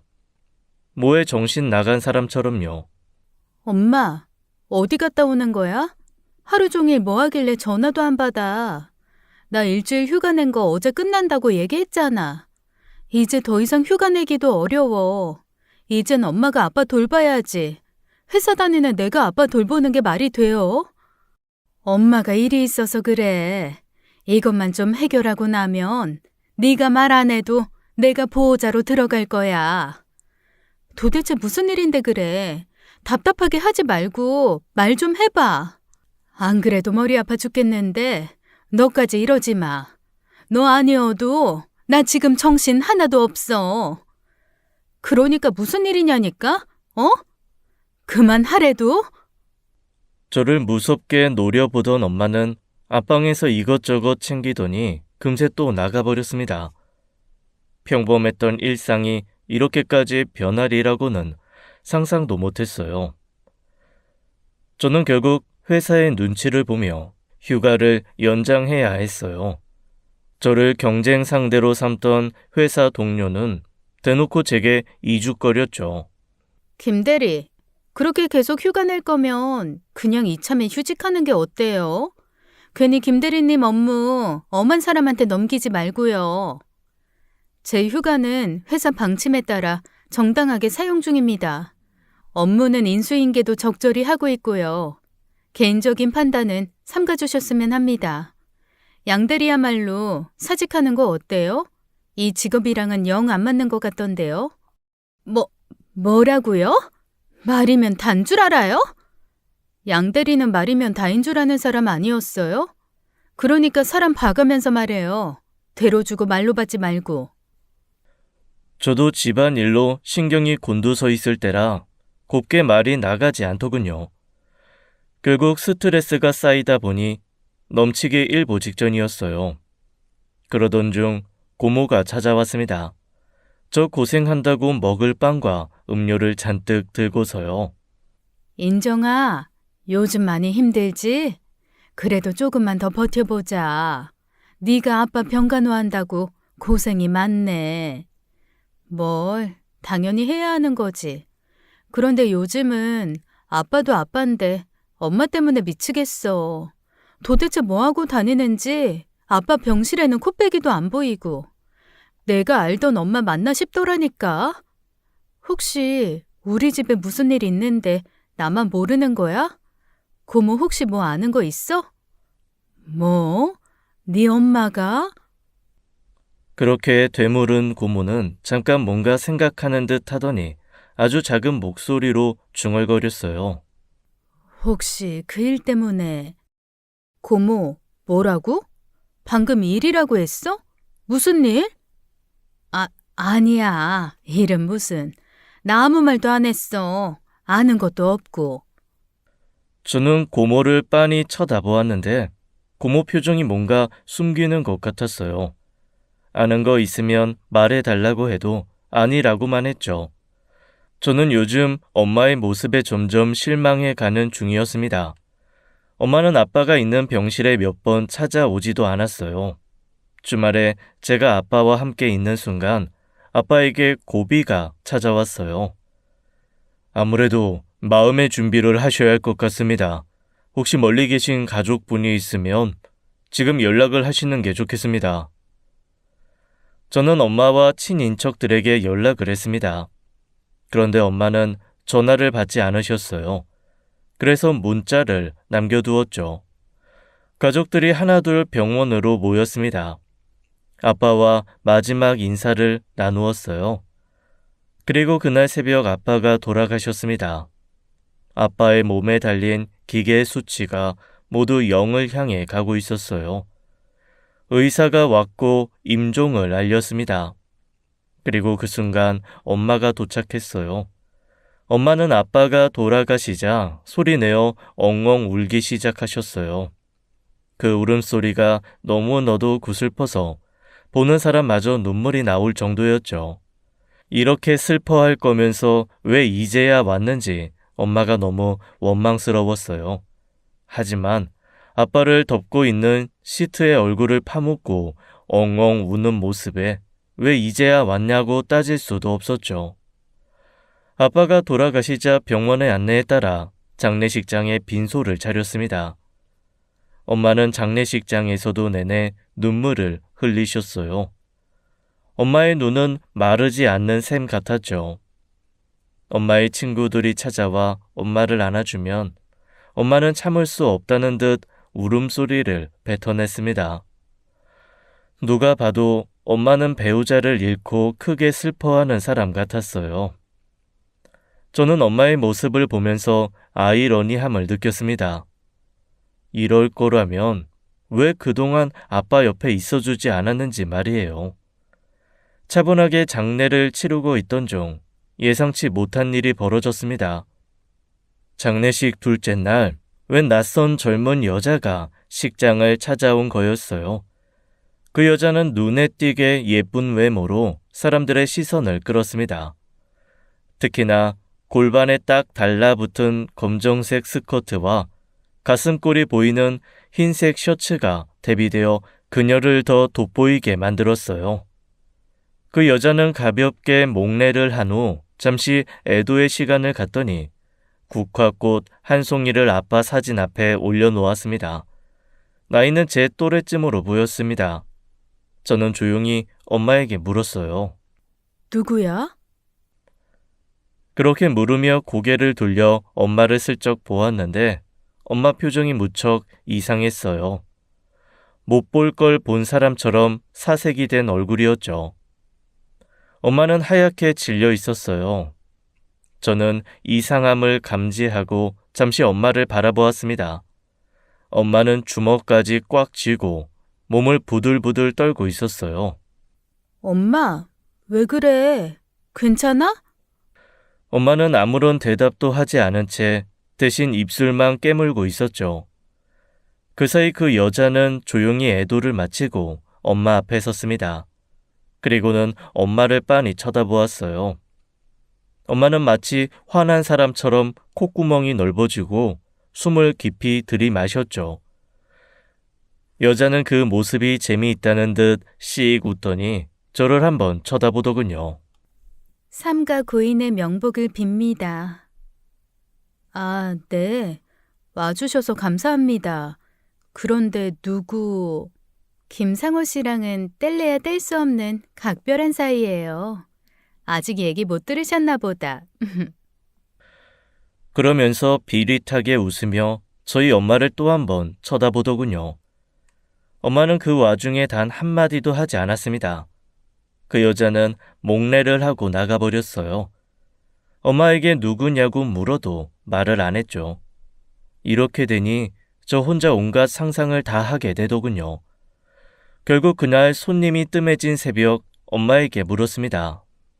엄마, 이게 지금 내가 아빠 빈소에서 할 소리는 아닌데 설마 아빠 여자 있었어?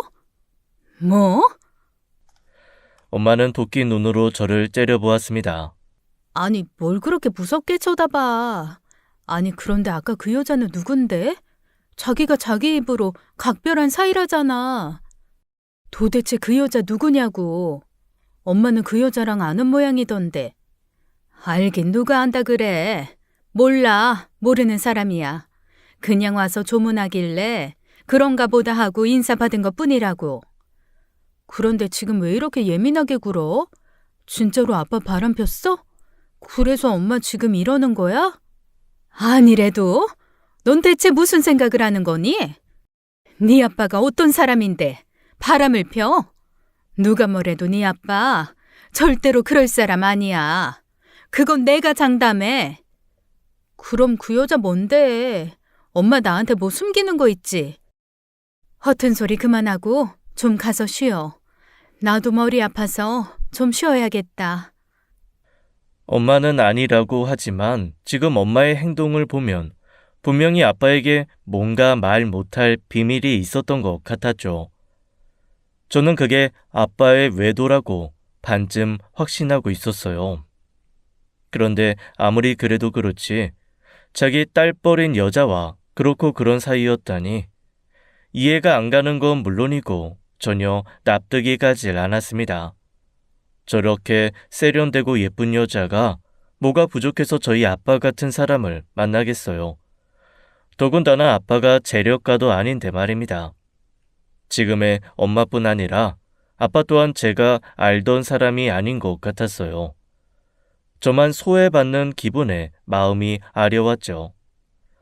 다음 날 장지를 끝내고 집으로 갔습니다. 엄마는 병이 나서 알아 누웠어요. 저는 약국에 가서 영양제를 사서 집에 들어왔죠. 그런데 닫힌 안방 문 안쪽에서 엄마의 격양된 목소리가 들려왔어요. 엄마 제정신이야? 날더러 뭘 어쩌라고. 엄마는 정말 끝까지 내 편 아니지. 엄마까지 나한테 어떻게 그럴 수가 있어? 이게 지금 그렇게까지 할 일이야? 어떻게 그래? 엄마는 누군가와 통화 중이었어요. 엄마라고 부르는 걸 보니 외할머니 같았죠. 엄마는 평소에 외할머니와 만나는 일이 거의 없었습니다. 두 분이 사이가 좋지 않다고 알고 있었거든요. 엄마 말로는 외할머니와 크게 싸운 일이 있는데 그 일 때문에 서로에게 실망해서 보지 않는 거라고 했어요. 저는 어릴 때부터 외가댁에 가본 일이 없었습니다. 그래서 외할머니 얼굴도 잘 몰라요. 아빠가 돌아가셨을 때도 오지 않으셨으니 거의 연을 끊고 사는 게 맞다고 봐야 했죠. 그런 엄마가 흥분해서는 외할머니와 통화를 하고 있는 거였습니다. 돈? 무슨 돈? 내가 왜 그래야 하는데? 그게 내 돈이지 어떻게 그쪽 돈이야? 엄마, 병원 가봐. 가서 치매 검사하고 오라고. 소리를 내지른 엄마는 전화를 끊어버렸는지 더 이상 말소리가 들리지 않았습니다. 그러더니 곧 안방 문이 벌컥 열렸어요. 안방문 앞에 바짝 서 있던 저는 깜짝 놀랐고 엄마도 저 못지않게 화들짝 놀랐어요. 너 언제부터 거기 서 있었어? 아, 방금. 근데 외할머니랑 통화한 거야? 무슨 돈 얘기하던데. 그게 다 무슨 소리야? 뭐? 도둑고양이처럼 이게 무슨 짓이야? 남의 전화나 엿듣고. 엄마, 진짜 무슨 일 있어? 엄마 지금 되게 이상해.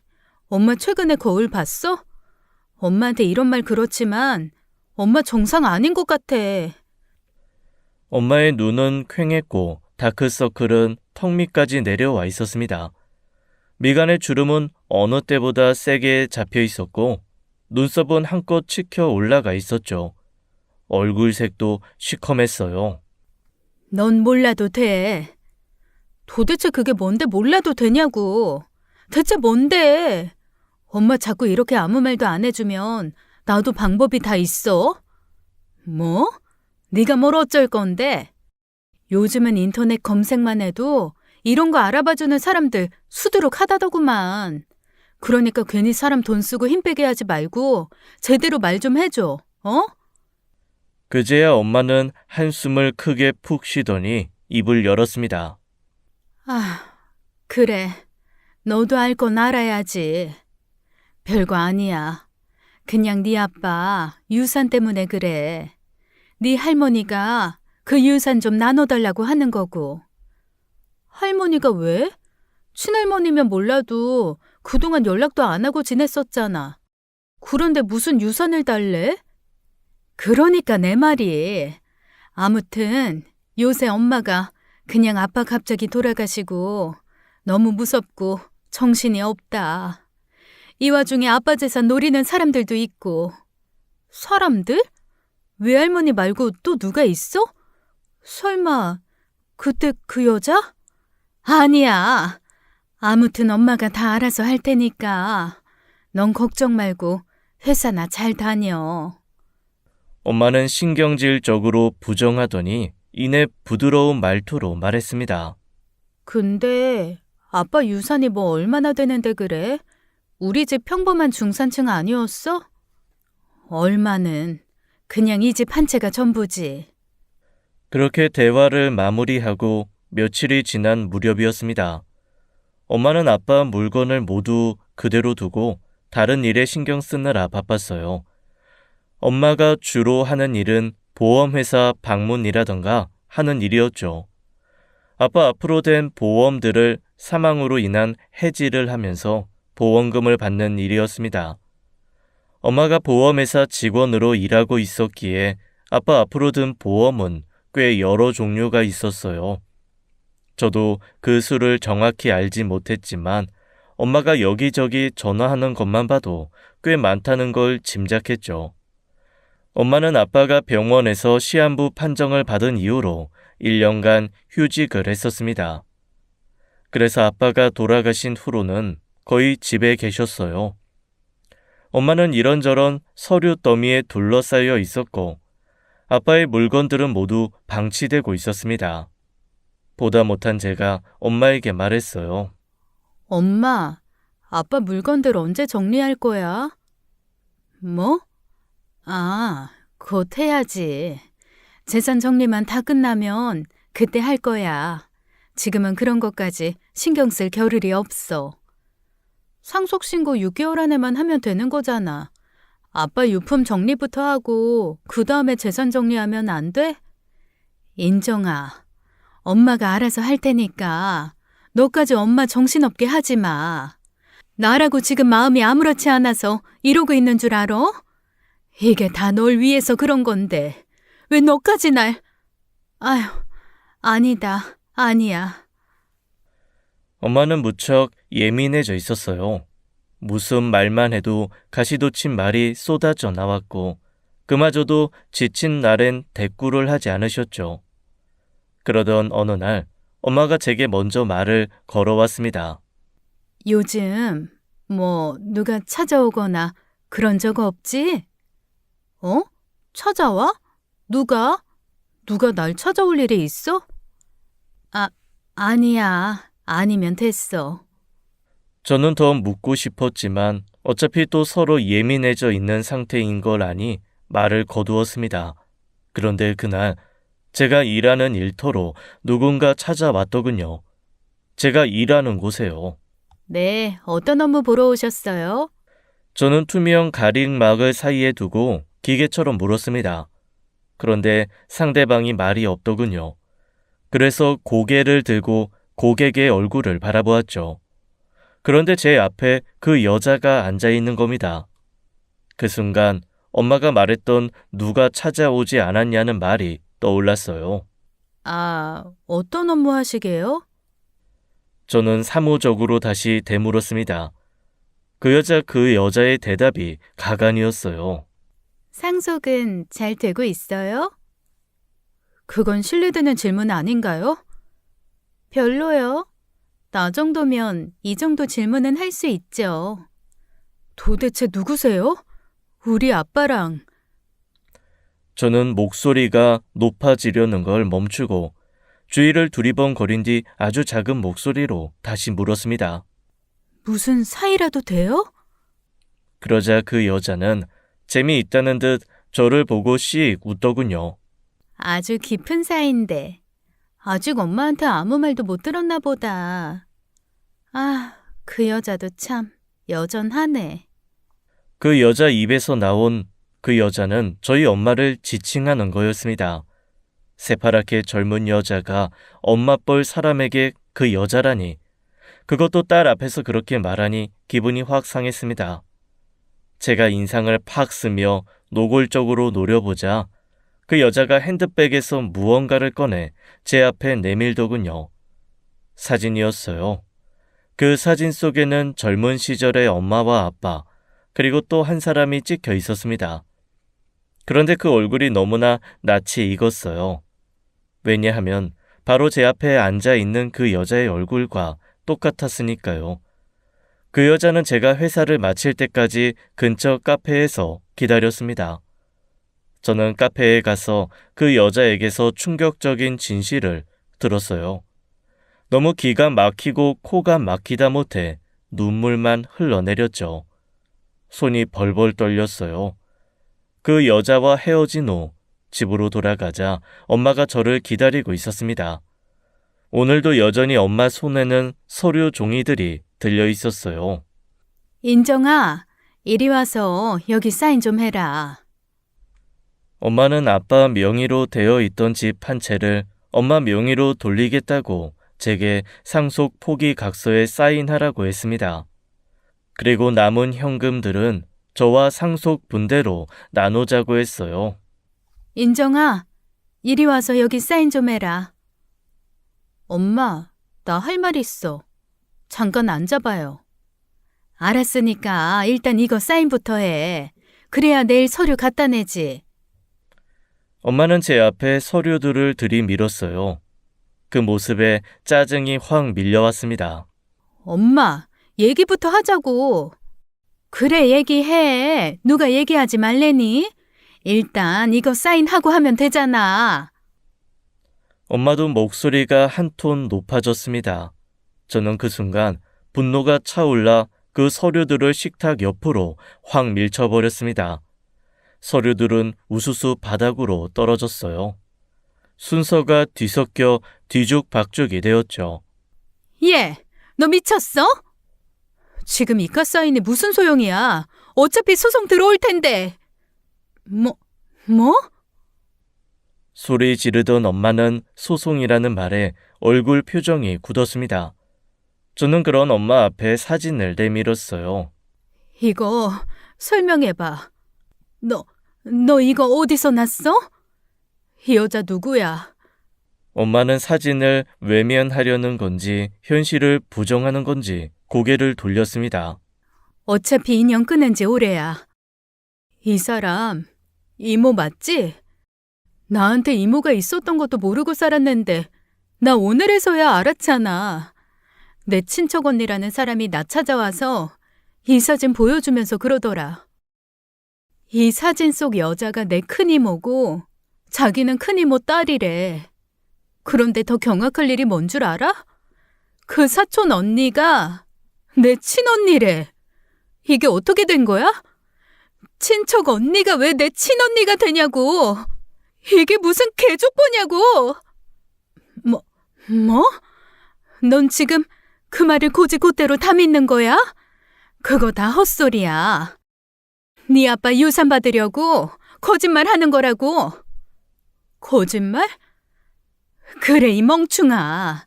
그게 네 이모인 건 맞지만 걔가 네 친언니라니. 그게 말이나 되니?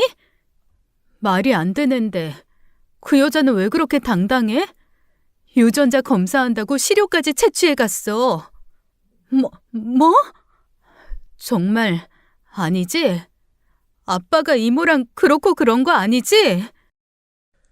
제가 한 번 더 확인하려고 대물은 순간 엄마는 비틀거리다 그 자리에 주저앉았습니다. 아니야, 아니라고.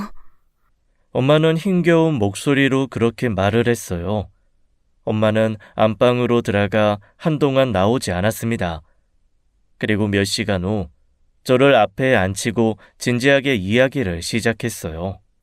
일이 이렇게 된 이상 나도 더 이상 너한테 숨기기만 할 수는 없겠다. 솔직히 너무 창피한 일이라 차마 말할 수가 없었어. 아니, 평생 몰랐으면 했다. 너도 알지? 엄마가 외할머니 외할아버지랑 연 끊다시피 하고 사는 거. 그게 다 원수 같은 언니 때문이었어. 저의 외할머니와 외할아버지는 큰 이모와 저희 엄마를 차별해 키웠다고 했습니다. 모든 좋은 건 모두 언니에게 주고 엄마는 늘 언니가 쓰던 것만 받았었대요. 어려운 형편에 큰 이모만 대학을 보내주었고 엄마는 고등학교 졸업 후 바로 취업을 하라고 했답니다. 그러던 어느 날 엄마에게 만나는 남자가 생겼대요. 그게 아빠였죠. 둘의 사랑은 불타올랐고 서로의 결혼을 약속했다고 했답니다. 아빠가 직업도 인물도 좋은 편이어서 외할머니와 외할아버지도 마음에 들어 하셨대요.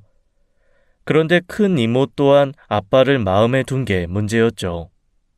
큰 이모는 전혀 티를 내지 않아서 아무도 큰 이모의 마음을 몰랐다고 했습니다. 그러던 어느 날 큰 이모가 아빠에게 술을 먹여 큰 일을 치른 거였어요. 아빠와 큰 이모는 그 일을 함구하고 있었고 결혼식을 며칠 앞둔 어느 날 사건이 터진 거였어요. 큰 이모가 임신을 했다고 온 가족 앞에서 폭탄 발언을 한 거죠. 그 말을 들은 순간에 난 지금도 잊을 수가 없어. 온몸에 피가 다 빠져나가는 기분이라는 게 뭔지 그때 알았지. 폭탄 발언 후 누구도 아무 말도 하지 못했대요. 몇 분간의 정적이 흐르자 이모가 다시 한번 임신 사실을 고백했다고 했습니다. 난 너무 기가 막혀서 말도 안 나왔단다. 왜냐하면 그때 나도 널 임신 중이었거든. 저는 엄마의 말에 눈이 동그러진 채 엄마를 바라보았어요. 엄마의 그때 기분이 어땠을지 상상도 가지 않았죠. 두 자매가 한 남자를 사이에 두고 모두 임신을 한 상태였습니다. 결국 그 일로 엄마와 큰 이모는 서로 척을 지게 되었대요. 그런데 문제는 외할머니와 외할아버지였다고 했습니다. 네가 양보해라. 안 그래도 언니 제치고 네가 먼저 결혼하는 것부터 말이 안 됐어. 그러니 이 사단이 나도 난 거지. 아버지, 어떻게 나한테 그렇게 말해요? 방금 전까지도 제 남편 될 사람이랑 제 혼수 얘기하고 있었잖아요. 그런데 어떻게 손바닥 뒤집듯이 그렇게 쉽게 말해요? 언니가 애 지우면 되잖아요. 그러다 네 언니 몸에 물이 가서 나중에 애라도 안 생기면 어쩌려고. 아버지 말 들어. 김서방이 너보다는 네 언니랑 수준이 맞는 사람이야. 둘 다 대학 공부까지 마쳤으니 너보단 그쪽이 더 잘 맞을 거다. 그럼 내 아이는요? 나는 어쩌라고요? 우리가 병원 알아보마. 워낙 큰 이모를 차별하고 예뻐하셨던 두 분이 엄마에게 파혼을 하라고 했대요. 그리고 언니에게 남편을 양보하라고 했다는 거였죠. 그게 말이나 되니? 남편이 술에 취해 내 언니랑 실수로 잔 것도 억울한데 내가 왜 내가 사랑하는 남자까지 언니한테 양보를 해야 돼? 난 절대로 용납할 수 없었다. 네 할머니 손에 끌려가서 널 지우기 전에 네 아빠랑 멀리 도망쳐 왔어. 그건 나한테 너무나 큰 아픈 과거였어.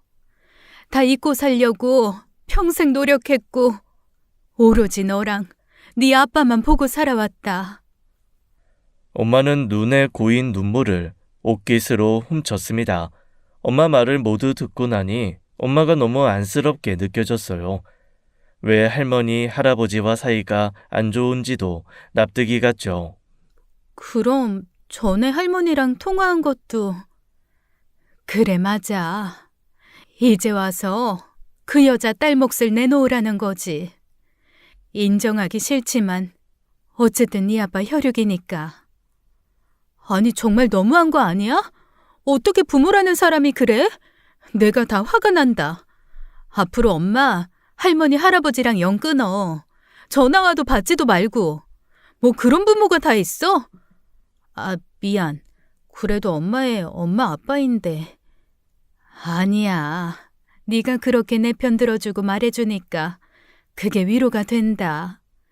이해해줘서 고맙고 이런 거 알게 해서 미안해. 아니야, 엄마. 아무것도 모르고 내가 예민하게 굴어서 더 미안하지. 그 일 이후 저는 엄마와 사이가 더 돈독해졌습니다. 엄마는 제게 한 가지만 당부했어요. 앞으로 그 애가 다시 찾아오거나 연락하면 만나지도 말고 말 섞지도 마. 오로지 돈만 노리고 접근하는 사람들이야. 엮여봐야 우리한테 좋을 거 하나도 없어. 그건 네 할머니, 할아버지도 마찬가지고. 알겠어. 나도 일부러 또 만날 생각 없어. 아무리 실수라지만 아빠가 내가 아닌 다른 자식을 낳았다는 사실도 너무 치욕스럽고 만나고 싶지 않아. 엄마는 제 말에 고개를 끄덕였습니다. 그러던 어느 날 소장이 하나 날아왔어요. 역시나 제 언니라는 그 여자가 소송을 했더군요. 자기 몫의 유산을 받겠다고요. 괘씸해 죽겠어. 평생 연 끊고 살았으면 계속 그렇게 살 것이지. 이제 와서 뻔뻔하게 유산 받겠다고 나타난 것부터가 마음에 안 들어. 엄마, 그냥 주지 말고 버티자, 어? 네가 엄마 대신 그렇게 말해주니 고맙네. 그치만 어떻게 그래. 법적으로 그렇게 되질 않는데. 엄마는 줄 거 얼른 줘버리고 훌훌 털어버리고 싶어. 이제 그만 엮이고 싶고. 그래? 엄마 마음이 그렇다면야 난 언제든지 엄마 편이야. 엄마가 원하는 대로 결정해요. 엄마는 상속분을 그 여자에게 떼어주었습니다. 그렇게 이 악연은 끝났다고 생각했어요. 안정을 찾은 엄마는 제가 알던 엄마의 모습으로 돌아왔고 그제 아빠의 유품을 차분히 정리했습니다. 저도 다시 제 일상으로 돌아갔어요. 그렇게 1년이라는 시간이 지났습니다. 저는 연애 중이던 남자와 결혼을 약속하고 엄마께 남자친구를 인사시켰어요. 엄마는 인물도 좋고 사람도 괜찮아 보인다고 좋아하셨죠. 나는 우리 예비사위 마음에 들어. 앞으로도 우리 인정이랑 서로 양보하고 배려하면서 예쁜 사랑 나누길 바래. 당연히 그럴게요, 어머님. 저 예쁘게 봐주셔서 감사합니다. 이거 어머님 좋으라고 드리는 말씀은 아닌데요. 사실 저희 부모님도 인정 씨 엄청 마음에 들어 하시고 예뻐하세요. 그랬어? 그거 아주 듣기 좋은 소리네. 아, 참. 그리고 내가 당부할 게 하나 있는데 엄마는 기분 좋게 웃으며 이야기하다가 진지한 얼굴 표정으로 바꾸고 남자친구에게 말했습니다. 예, 편히 말씀하세요, 어머님. 부부는 서로 신뢰가 제일 중요해. 한쪽이 믿음을 깨는 순간 더 이상 지속하기 어려운 관계가 부부야. 자네가 그럴 리야 없겠지만 항상 여자 조심하고 술 조심하게. 네. 여자 조심, 술 조심. 네, 명심하겠습니다. 자칫 분위기가 이상해질 수도 있는 말이었는데 남자친구 특유의 밝은 모습으로 부드럽게 넘겼어요. 곧 청첩장이 나왔어요. 결혼 준비는 걸리는 것 하나 없이 잘 진행되고 있었죠. 그렇게 상견례를 일주일 앞둔 어느 날이었어요. 밤 11시를 향해 갈 무렵 남자친구에게서 전화가 걸려왔습니다. 여보세요? 인정아, 아직 안 자지? 이제 막 자려고 준비 중이었어. 그런데 이 시간에 무슨 일이야?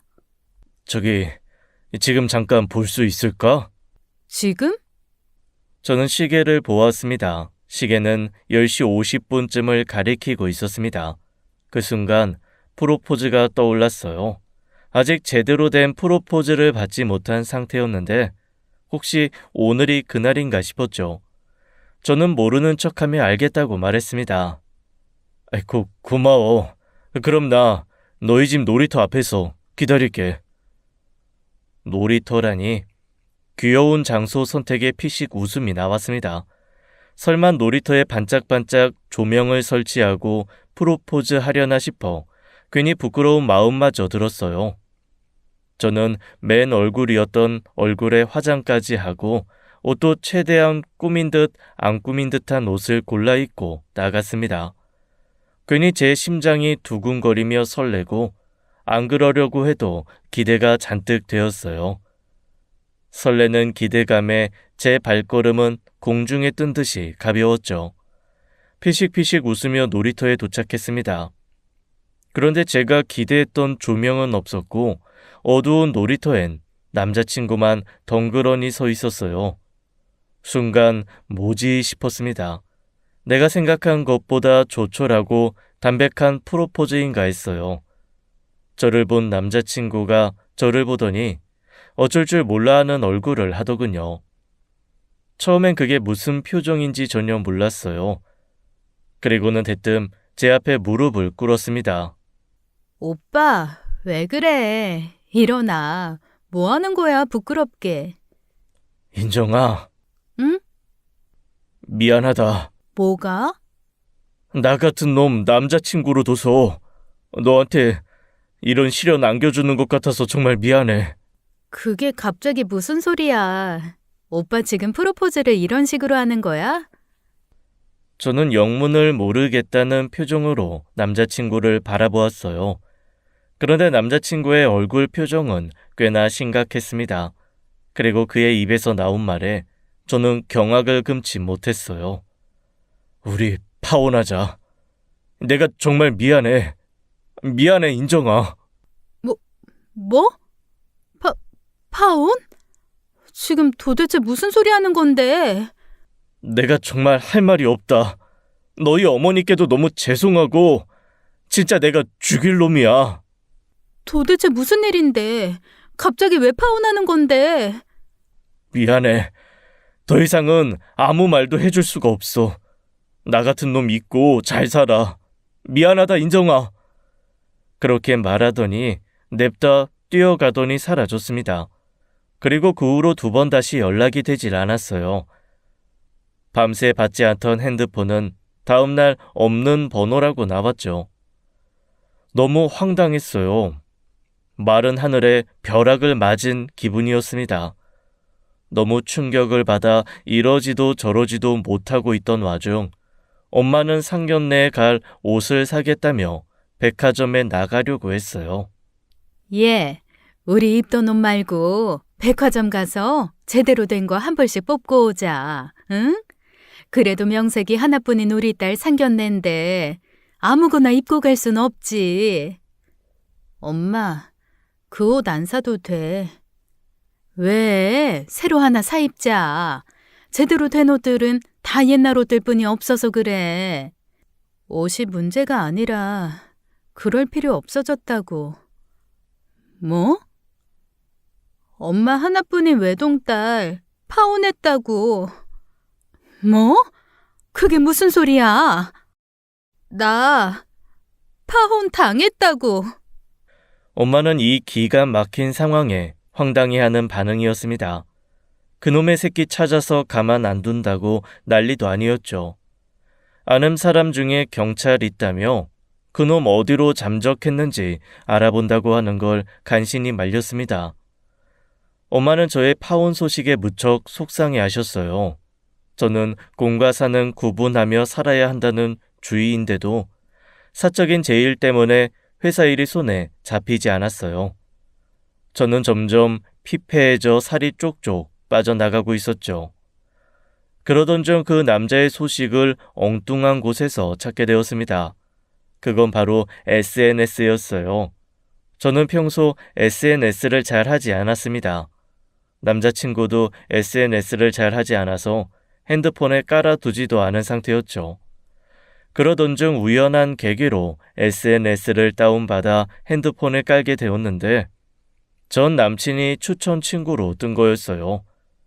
그리고 그곳에서 경악할 진실을 알게 되었죠. 저와 헤어진 지 얼마 안 된 시점에 청첩장이 올라온 거였습니다. 그것도 다른 여자 이름이 쓰인 청첩장이요. 김수현? 저는 떨리는 손으로 모바일 청첩장을 눌렀습니다. 전 남친 옆에는 다른 여자가 서 있었죠. 얼굴이 제대로 보이지 않는 측면샷이었지만 그걸 본 순간 이상하게 기분이 묘했어요. 저는 이 상황이 이해가 가질 않았습니다. 대체 이게 어떻게 된 일인지요. 저는 떨리는 손으로 전 남친에게 전화를 걸었습니다.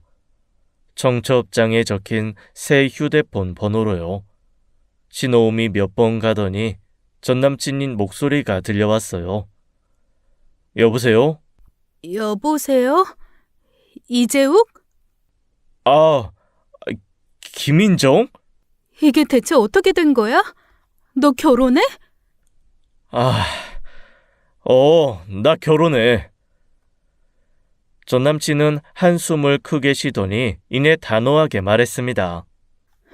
너 나 만나는 동안 바람 폈던 거야? 그런 거 아니야. 그럼 뭔데? 나랑 헤어지고 바로 다른 여자랑 결혼하는 거면 바람 아니면 뭔데? 인정아, 우리 좀 만나자. 전 남친은 제게 할 이야기가 있다며 만나자고 했고 저는 부들부들 떨며 약속 장소로 나갔습니다. 엄마도 함께요. 엄마는 저를 이렇게 만든 그 놈을 용서할 수 없다며 가서 커피라도 뿌리고 오겠다고 저를 따라 나섰죠. 저도 너무 화가 난 상태라 굳이 엄마를 말리지 않았습니다. 그런데 약속 장소에 간 순간 상상도 못할 일이 벌어졌어요. 전 남친은 어떤 여자와 마주보고 앉아 있었습니다. 엄마와 저는 성큼성큼 그들이 있는 곳으로 걸어갔어요. 그리고 엄마는 경악하며 소리를 질렀죠. 마치 귀신이라도 본 사람처럼요. 엄마! 저도 그 여자를 보는 순간 심장이 덜컹 내려앉았어요. 바로 그 여자였던 겁니다. 제 친언니이자 큰 이모의 딸이라던 그 여자요. 이게 어떻게 된 거냐며 따져 묻자 남자친구는 그저 웃기만 했어요. 마치 우리 표정이 재미있다는 듯이 말이에요. 그 여자도 마찬가지였죠. 두 남녀는 실성한 사람처럼 껄껄대며 웃었습니다. 야, 이재욱, 너 이 여자가 누군지 알고 만나는 거야? 누구긴 누구야, 내 여자친구지. 그리고 네 배다른 친언니라는 거? 그리고 네 큰 이모의 딸? 너 뭐야? 다 알면서 설마 너 일부러 나한테 접근한 거였어? 인정아, 가자. 이런 또라이들 상대할 거 없어. 엄마 잠깐 나봐. 나 도저히 이해가 안 가서 그래. 그냥 가자니까? 엄마는 억울하지도 않아? 야, 너 뭐야? 도대체 우리한테 왜 이러는데? 큰이모가, 아니, 이모라고 부르기도 치가 떨리는 그 여자가 우리 아빠 꼬신 것도 모자라서 왜 나한테까지 이러는 거냐고. 이런 짓 하는 것도 유전이니? 김수연, 너 뭔데? 네가 뭔데? 어머, 설마 이모 거짓말했어요? 와, 신기하다. 그래도 자식한테 부끄럽긴 했나 보네. 어쩐지 너무 조용히 지나간다 했지. 뭐? 우리 엄마가 뭘 어쨌다고. 우리 엄마는 피해자야. 넌 상간녀의 딸이고. 그러자 그 여자 표정이 아주 매섭게 변했어요. 그리고는 커피 잔을 쾅하고 테이블에 내려놓더니 저를 노려보며 말했습니다. 뭘 한참 잘못 알고 있는 모양인데 피해자는 우리고 상간녀는 네 엄마겠지. 그리고 그 여자 입에서 너무나 충격적인 사실이 쏟아져 나왔습니다. 제가 알던 진실이 완전히 뒤집어졌어요. 아빠와 결혼하려던 여자는 큰 이모였고 아빠의 옆자리를 뺏은 건 저희 엄마라는 거였죠. 그래서 외할머니와 외할아버지도 화가 나서 엄마 아빠와 연을 끊은 거라고 했습니다. 두 여자를 임신시켜 놓고 본 여친 버리고 자기 꼬신 상간녀를 선택한 게 네 아빠야. 네 엄마나 아빠나 똑같이 더러운 부류라고. 알아? 저는 할 말을 잃고 엄마를 바라보았어요. 엄마의 표정을 보니 그 여자의 말이 모두 맞는 것 같았죠. 어때요, 이모? 자기가 저지른 행동 그대로 똑같이 복수당한 기분이요. 이제 우리 엄마 심정이 조금은 이해가 가려나? 대체 왜 이렇게까지 하는 거야? 이미 수십 년 전 일이야. 유산도 다 나눠줬잖아. 돈만 주면 땡인가? 한 여자 인생을 망가뜨리고 집안을 풍비박산 냈으면 그 벌을 받아야지. 내 남편이 날 더 사랑한 게 내 죄야? 우린 운명이었어. 운명 같은 소리 하네. 가짜로 임신한 척하고 속인 것도 모자라. 우리 엄마 몸 함부로 굴린다고 거짓말해서 파혼시켰는데 그게 어떻게 죄가 아니야?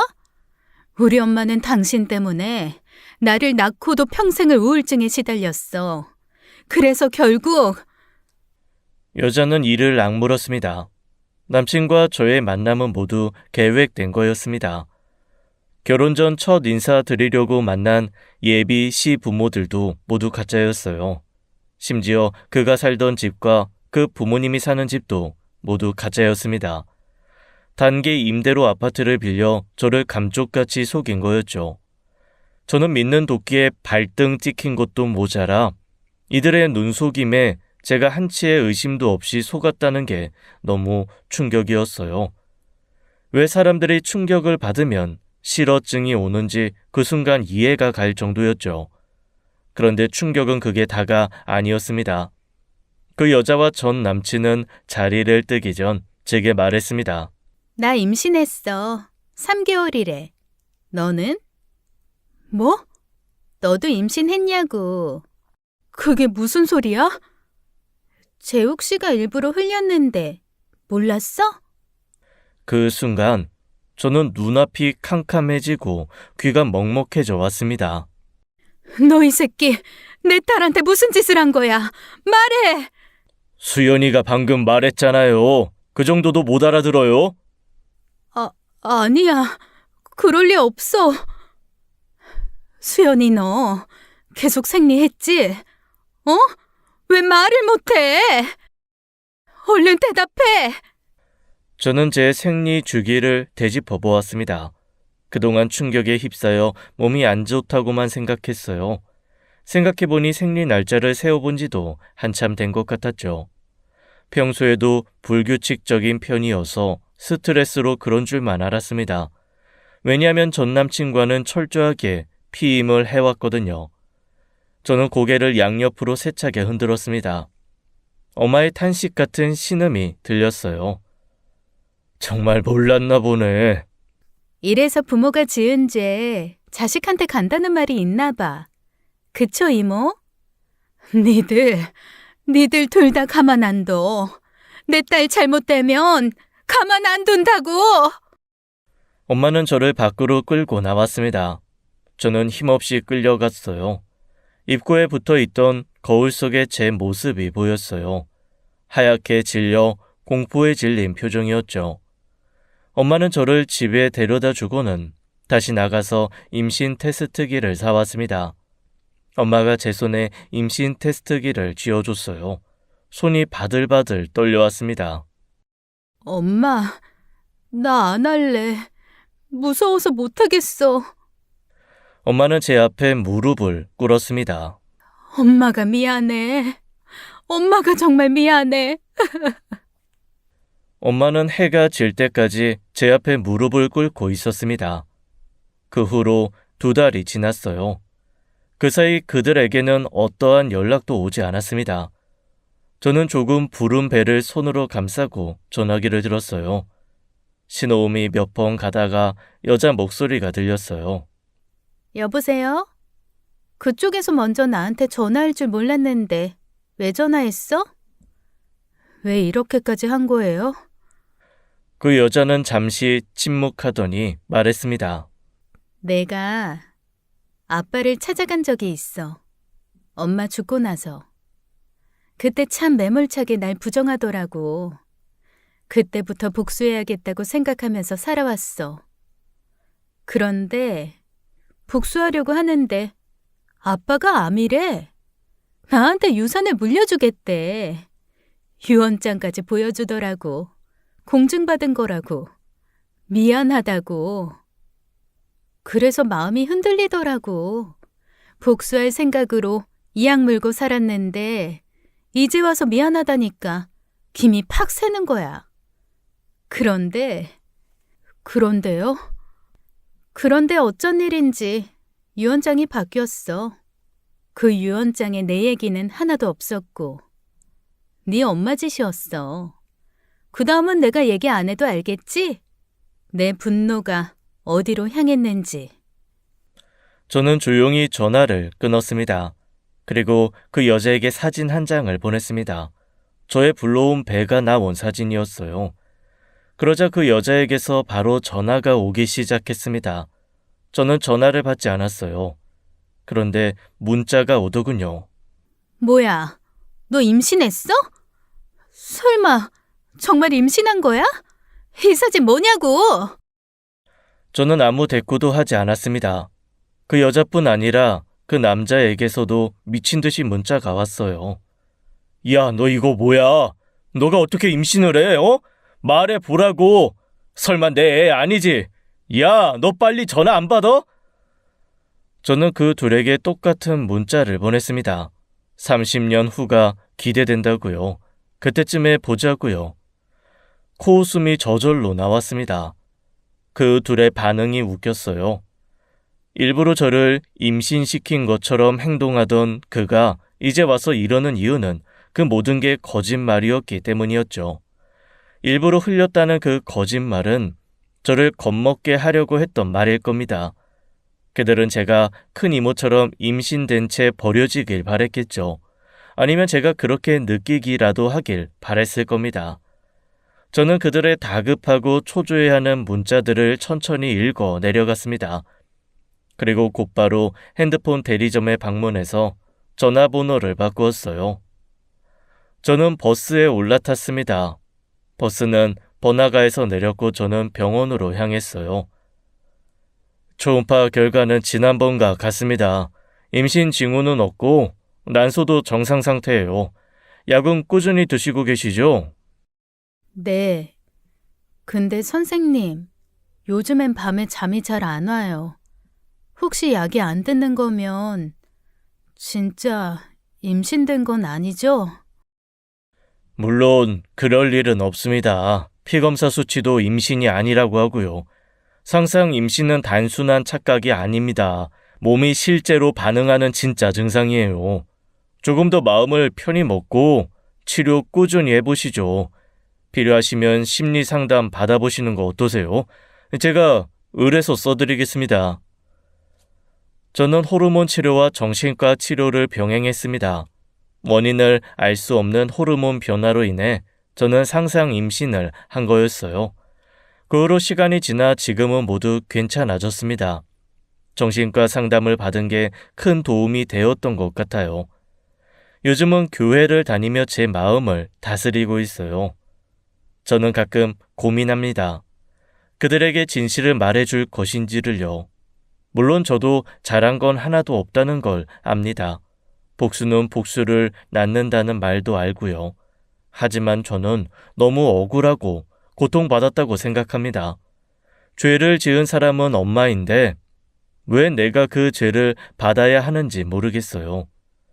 엄마는 지금도 자신의 과거를 제게 미안해하고 계세요. 저는 그런 엄마와 조금 거리를 두고 지내고 있어요. 옛날 앨범들을 꺼내보면 사진 속 행복한 가족의 모습이 너무나 비현실적으로 느껴지네요. 우리 가족의 어떤 모습이 진짜인 건지 전 아직도 모르겠습니다. 그저 답답한 이 마음이 언젠가는 뻥 뚫리는 날이 오기를 바랄 뿐이네요. 저의 기가 막힌 사연 들어주셔서 감사합니다. 지금까지 사연 읽어주는 남녀였습니다. 끝까지 함께 해주신 여러분 감사드리며 저희는 다음 사연으로 돌아올게요. 감사합니다.